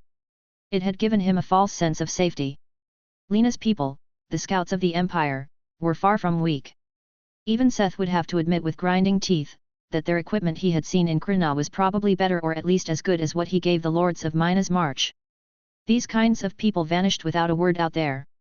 This was added to his previous concerns about the age of gods. It was no longer only the question of whether they would be able to withstand the waves of the coming future. Maybe they would have a hard time just withstanding the dangers already present. What could he do? Seth was confident that he was able to make even better equipment now, as he was constantly trying to improve all of his skills. But he didn't have the time to reforge several sets of items. It wasn't like he had a deadline, but there was a nagging feeling. A feeling that told him that it was not a good idea to let a god wait. What if Apollo got the idea that he was trying to ditch the task? How far would he go to force Seth to go on the quest? What could he do in a short time to boost their survival chances? He found himself sitting in his workshop, asking himself exactly this question. He already knew the answer, but he was still struggling with the decision. There was no time for a big golem, but would an army of small golems make a difference? There was no arguing that his mighty golem knights were strong, probably stronger than Yulkat's fur. But were they strong enough to protect them against something that wiped out Imperial scouts? What are you thinking so hard? Have you forgotten about the great me? Just rely on me. Puffles intruded on his thoughts. I'm here too, Mom, the Imuji joined in. How could I forget you? Seth answered amused. Of course, he had not forgotten about Puffles or Tatzel, but his worries were not gone. After all, he also wanted to protect these two from harm. What was the point if he had to get them into danger if things went downhill? The only ones he did not worry about were Python and Ceres. These two were incredibly strong from what Seth could tell and had the advantage of being golems he made. Unless encountered something with the ability to destroy their souls, he did not have to worry about them. He saw only a single option to quickly increase his power by a large margin, and that was by repeating such a unique success and creating another golem on the level of Ceres or Python. This was the point he was struggling with. Currently, he possessed only one soul that could have a chance to turn into something that would rival these two, and it was something he found extremely dangerous to mess with. A very special mask appeared in his hands. Chapter 517. Soul Rending. A mask containing the malicious soul of an archangel. An item as cursed as it can be, created in a time of great urgency and a fit of creativity. The mask, made of grey metal showing a distorted expression, seemed to look at its maker with a grimace of hatred and despair. Don't look at me like that, Seth said, ill-humored, and flicked the mask in the face. The reason he struggled with the decision of using the mask was its terrible ego. It was an utterly evil consciousness that would not follow his commands if he gave it some form of agency. If Seth wanted to use the soul of the mask, it was a necessity to get rid of the angel's ego. How was he supposed to do that? Back in Krina, he had thought about the possibility of getting rid of an ego because of the ability to refine a soul. Refining a soul was essentially a way to ring together or eject the shards of memories that were still contained in souls after their death. Getting rid of chaotic or fractured memories made it easier for the rest to connect and improve the effectiveness of a soul, or form a new ego over time. This was especially handy when it came to souls he artificially grew by fusing smaller souls into bigger ones he wanted to use for golems. However, this was different, because the angel's soul possessed a complete ego. Seth couldn't quite understand what an ego was in the end, as it was a very abstract construct. But he knew a few things from his experience with the souls and golems.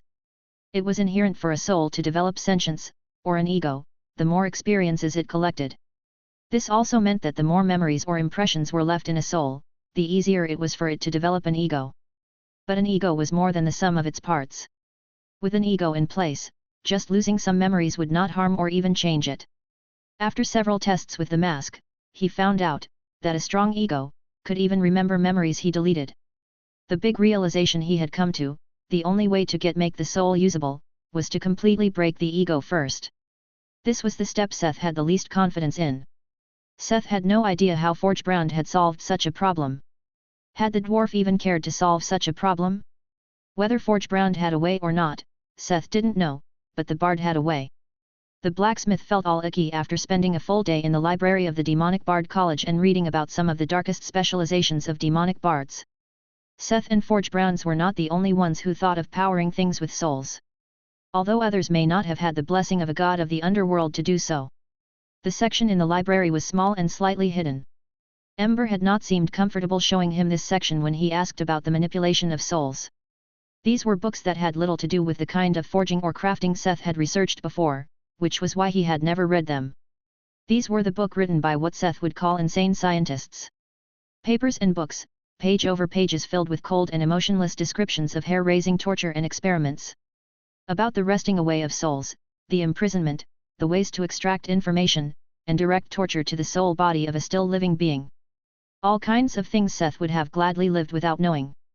Maybe the most hair-raising part was the high compatibility with his unique second class. As expected from a class technically made for him. If he ever found a stable source for souls, how much further would he be able to buff the effects of his abilities? However, it was not the time for it. After a while he found a way to break a person's, or rather a soul's, ego. To completely shatter it into fragments. But this was a dangerous path, as the accompanying ballad could also lead to one's own destruction. The song came down to a duel of mind, a battle of willpower. As long as he was able to overcome the ego of the soul, he would be able to break it apart. This was used by demons against weakened souls. In their case, it was like smashing eggs with a rock. In Seth's case, it was like smashing his head against a wall. It was not his preferred method, but what else could he do? Except... Inspired by a sudden inspiration, the blacksmith jumped up and walked to the anvil. Putting the mask on the anvil, he started extracting the powerful archangel's soul. "What do you think you are doing to me, you dirty heathen?" it cried enraged as it struggled against the spirit capture. "Muaha, shut up. Your time has come, you evil thing," Seth whispered. Before he started, he unsummoned Cerberus and asked everyone to vacate the area. The latter was not hard, as it was already late and he only needed to ask Whedon to leave. The reason was simple: the ballad would affect any soul that heard it. It was also the reason he would not ask Ounce to accompany him. Lastly, he equipped the Wraith Guard with his right hand.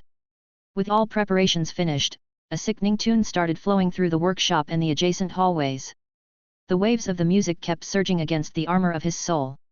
At that moment Seth realized with great relief that not only did the Wraith Guard offer him protection from this kind of song, but also his soul armor worked as a defense against this kind of soul attack.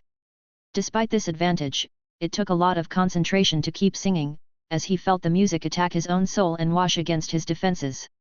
While he was having a slightly hard time, the soul of the Archangel was screaming in pain and reproach. Lifting his hammer high in the air, Seth activated Energy Circulation 3 and then let it fall down on the soul with a mighty swing. A clear clang rang out as he started refining the soul parallel to singing the soul-damaging ballad. "Not this again," the soul screeched, remembering the time Seth forged it alive. This was what he had come up with. The song was just a distraction, a way to keep the ego from healing. While the soul was suffering from constant damage, he started chipping away at everything that made it a cohesive ego. Eradication of memories, ripping apart knowledge and experiences. Bit by bit he started dismantling it. "No, what are you doing to me? Wait. Please. No." But the struggling soul could not resist as Seth activated the Wraith Control and Wraith Guard, the skills of the gauntlet he had gotten from Krina's treasury. The hammer hits became quicker and harder as he saw his idea succeed. Blaring the song and swinging his hammer, he thoroughly refined the ego out of the soul with unwavering vigor. He worked until deep into the night when the soul finally lost the ego tag under his scrutinizing blacksmith's eyes. Ding! Skill, Spirit Forging, Craftsman, Leave 7 has become Spirit Forging, Craftsman, Leave 8. Gasping with deep breaths, he finally put down the hammer and sat down to take a break. He didn't have the energy to be happy about the improvement of his skill. Withstanding his own song, even with his armor, he felt sick with a terrible headache. Rubbing his eyes, he just wanted to sleep.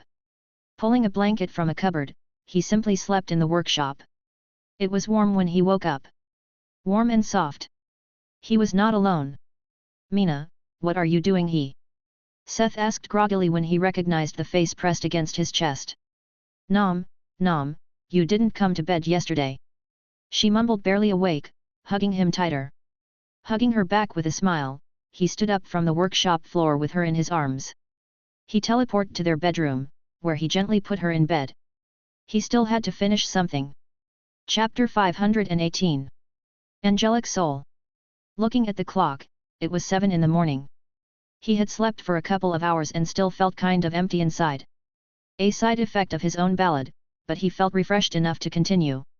The blacksmith looked once more at the result of his painful work. Angelic Soul, massive, rare, crafting material. The soul of a high-ranking angel that inherited some of its creator's powers in the domains of metal, binding, and subjugation. After Seth got rid of almost everything that was the angel, it still had the powers associated with the god of chains, but not the pesky ego. His next steps were a calculated risk.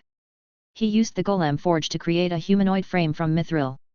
For the formation inlays that covered the whole frame, he chose the breastplate he had forged from the angel back then.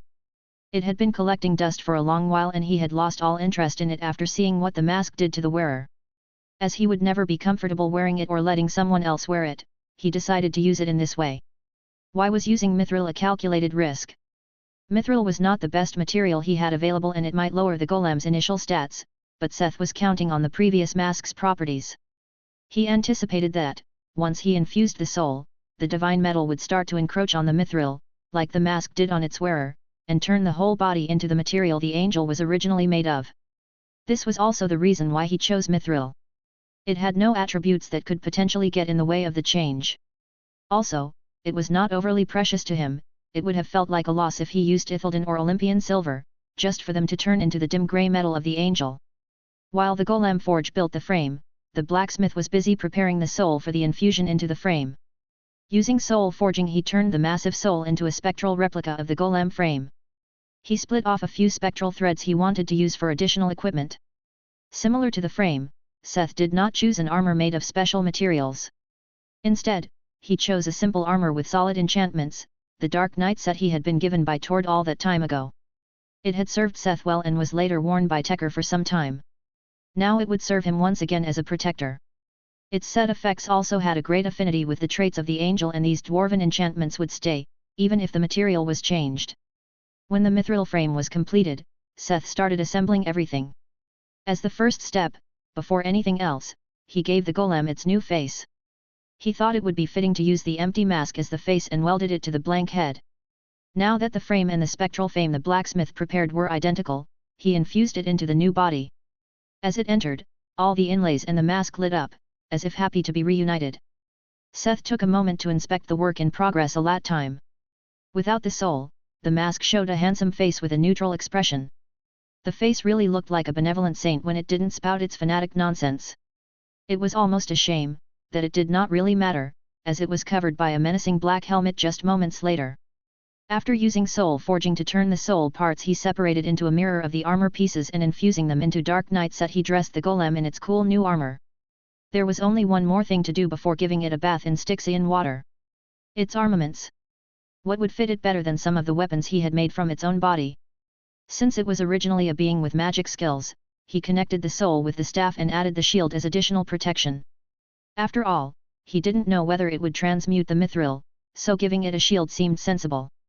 Fully clad in items, Seth summoned the waters of Styx, and the bubble of water enveloped the Dark Knight. Where the water enveloped the knight, an eerie purple light started glowing from the gaps of the armor. The color of the dark armor faded at a speed visible to the eye. Seth had expected, well hoped, for a transmutation, but he had not thought it would happen so fast. This almost remembered him of the process of reincarnation, just that in this case, the material of the golem changed, and it didn't grow an organic body. In the end, the black armor did not completely turn grey, but stayed a mica of dark grey with a tinge of brown, almost giving it the look of a patina. Ding! A synergy of materials has changed your creation. Burnished Knight $%. Trait, Unlimited Stamina, MEN4ZZE0V to bat $%, L0Y4I. Race, Magic Golem Warrior. Age 0. Affiliation, Min Asar. Durability, 1000/1000. Mana, 69,420.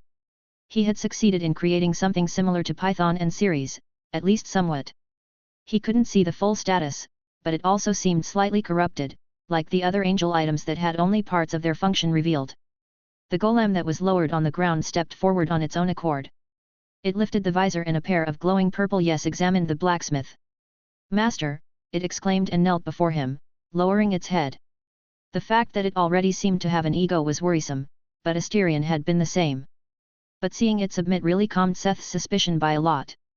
There was also crafty failsafe. He could feel the skill taking full effect, despite the weird nature of the material that the golem had turned into. "You can stand up. Let me have a look at you." Seth asked it, but the golem kept kneeling. "Master, please excuse my insolence, but I have a request." "Please, grant this servant a name, Master," it exclaimed fervently. Seth looked at it for a while. True, most unique golems already came with a name given by the system, this one didn't. Was this why it was so eager to have one? He wasn't yet a master, so he could choose the names for his creation, but if it really wanted a name, it couldn't blame him if he came up with one on the spot. "Okay, then your name will be Wolfram from now on." Seth named it based on the original color of the angel. "Yes, I, Wolfram, swear my eternal allegiance to you, Master," it said with a deep, serious voice. "I accept your oath, now stand up and let me have a look." The blacksmith spent the rest of the morning with making Wolfram show his skills to him. The conclusion was that Wolfram was probably the most well-rounded and reliable golem, yet.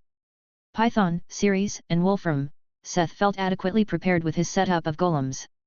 A team of powerful golems he did not have to worry about. These 3 would hopefully be just enough to substitute Alzalsar and protect his friends. This great me does not need protection, the nightmare centipede complained indignantly. Yes, Puffles was mighty, but Seth had a hard time forgetting the scene when the centipede was struggling to take down the bone dragon. At the time this gut-wrenching feeling had been suppressed by calm reaction, but it wasn't like he didn't feel it. Puffles was mighty, but so were champions and chosen ones. The age of gods would bring more of them, and who knew what was waiting for them in the north? Yes, it was better to leave things to the golems. I will have you wait in my inventory until you are needed. Yes, my lord.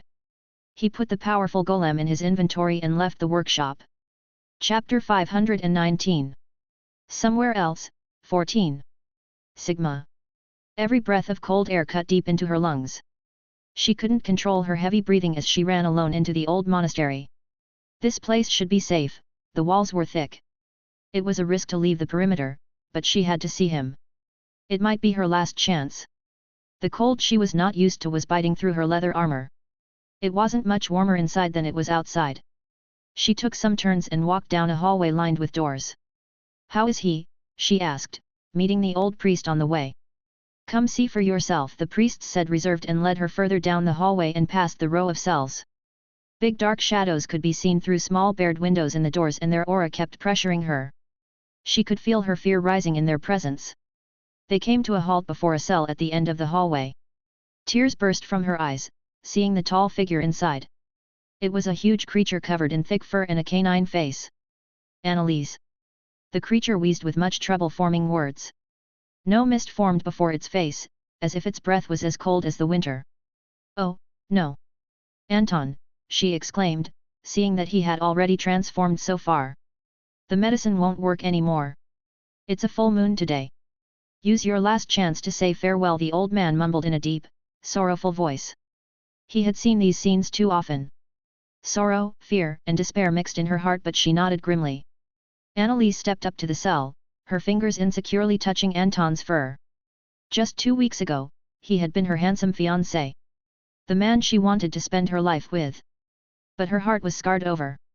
She had the last 2 weeks to face the possibility of this end. If only she was not so powerless.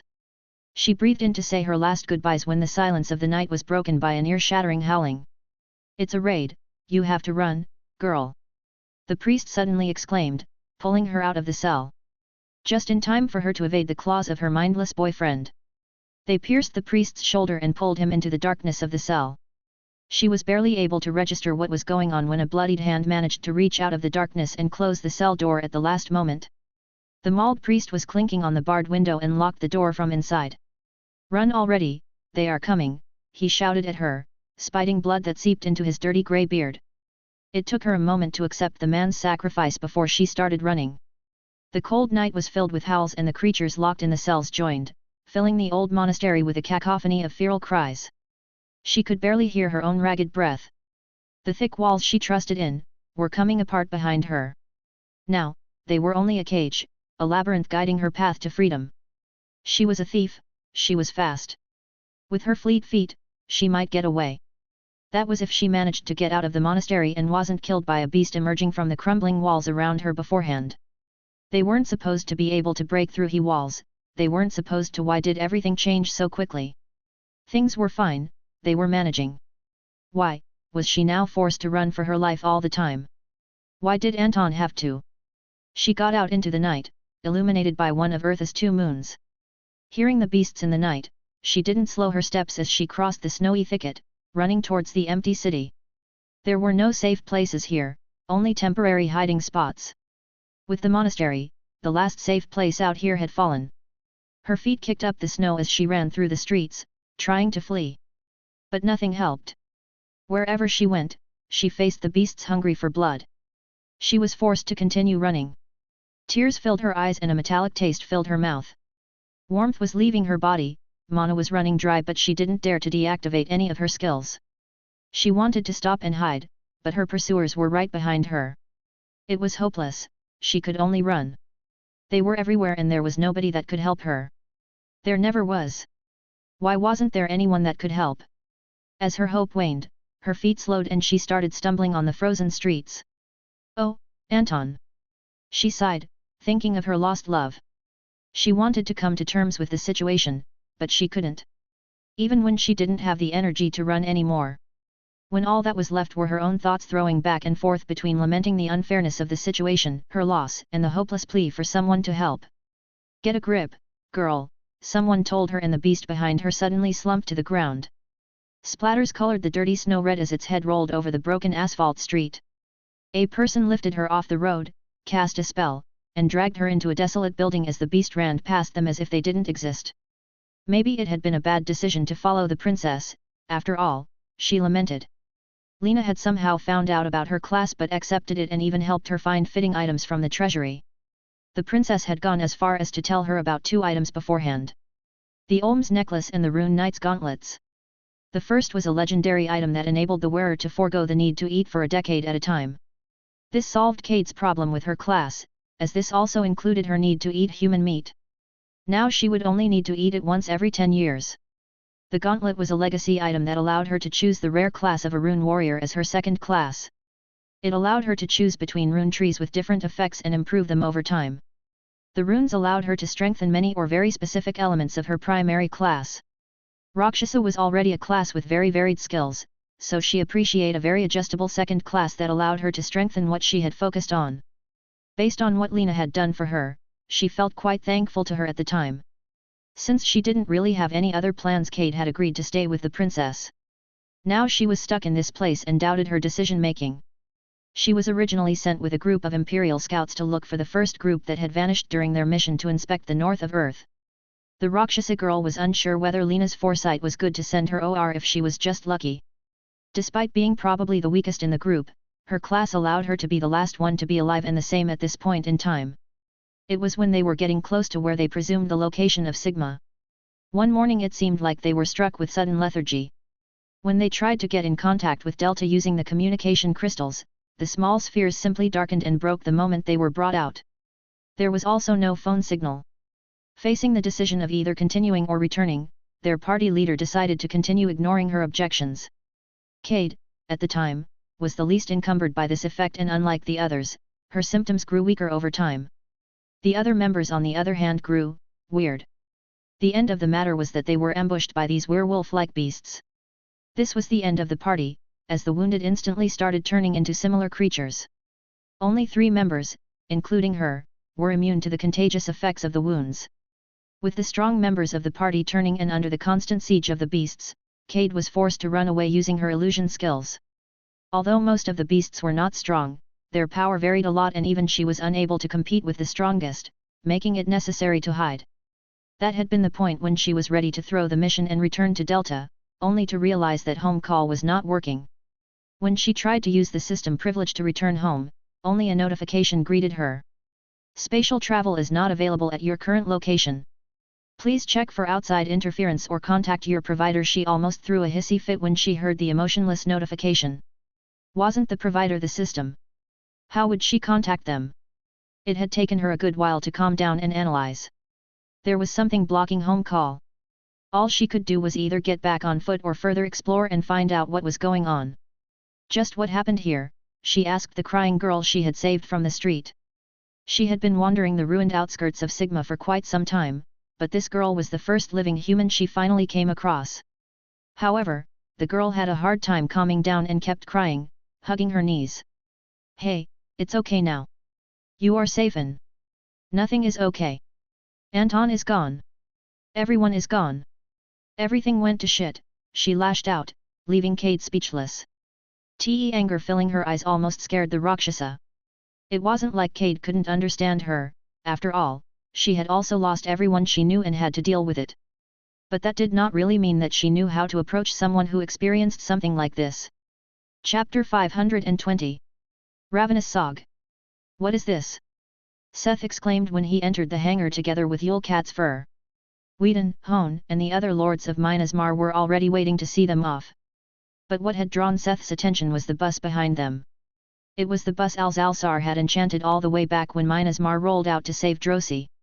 It was obvious that they couldn't just walk across half the continent, through mountainous terrain, on foot. They had planned to use the bus and save some time by flying the distance. However, the bus Seth expected had changed. While you and Hone were busy, I used the delay to make some modifications to your vehicle, Whedon said proudly. Now that he mentioned it, Seth remembered that he had not seen Whedon as often, despite spending so much time in the workshop. There had been a delay thanks to the sudden addition of the princess. Since Seth was satisfied with his preparations, he used the time to finish the rings and make some other accessories for the shop, bringing his goldsmith skill to level 4.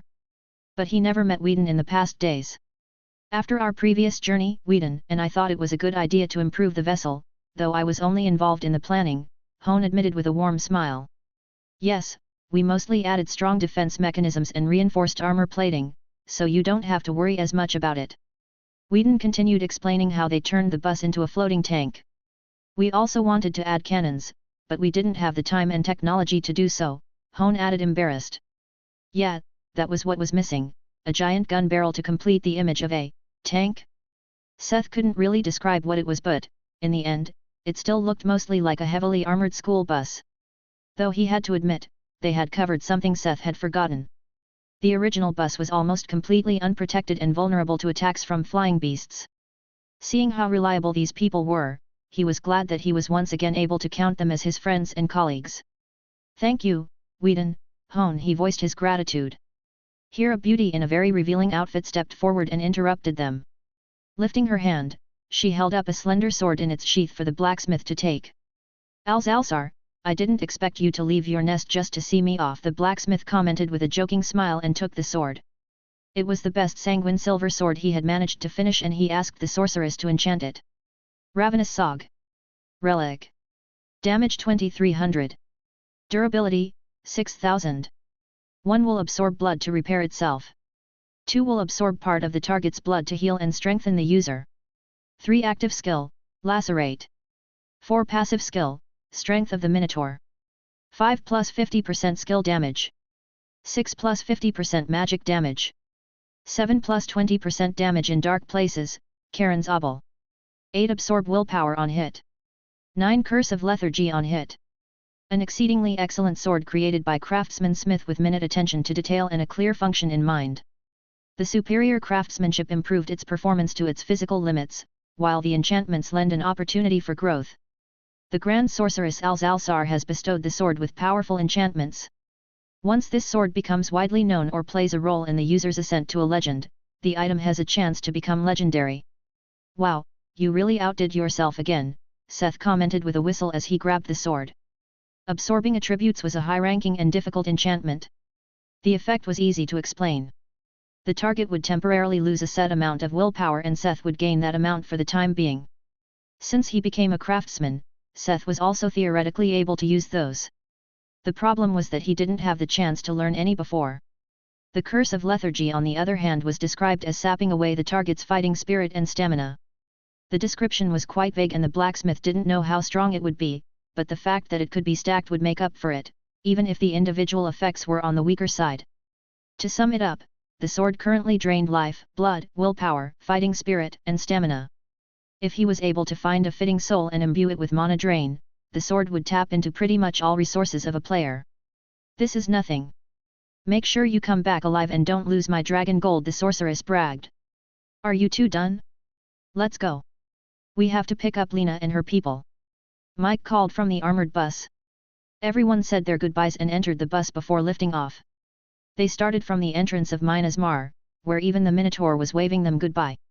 On board were the members of Yulecat's Fur, Seth, and Ceres, who couldn't be put into the inventory. Mike took the role of the pilot and they flew up and around the edge of Delta. It gave Seth a new perspective on the cityscape of Delta that was snuggling in between the mountains.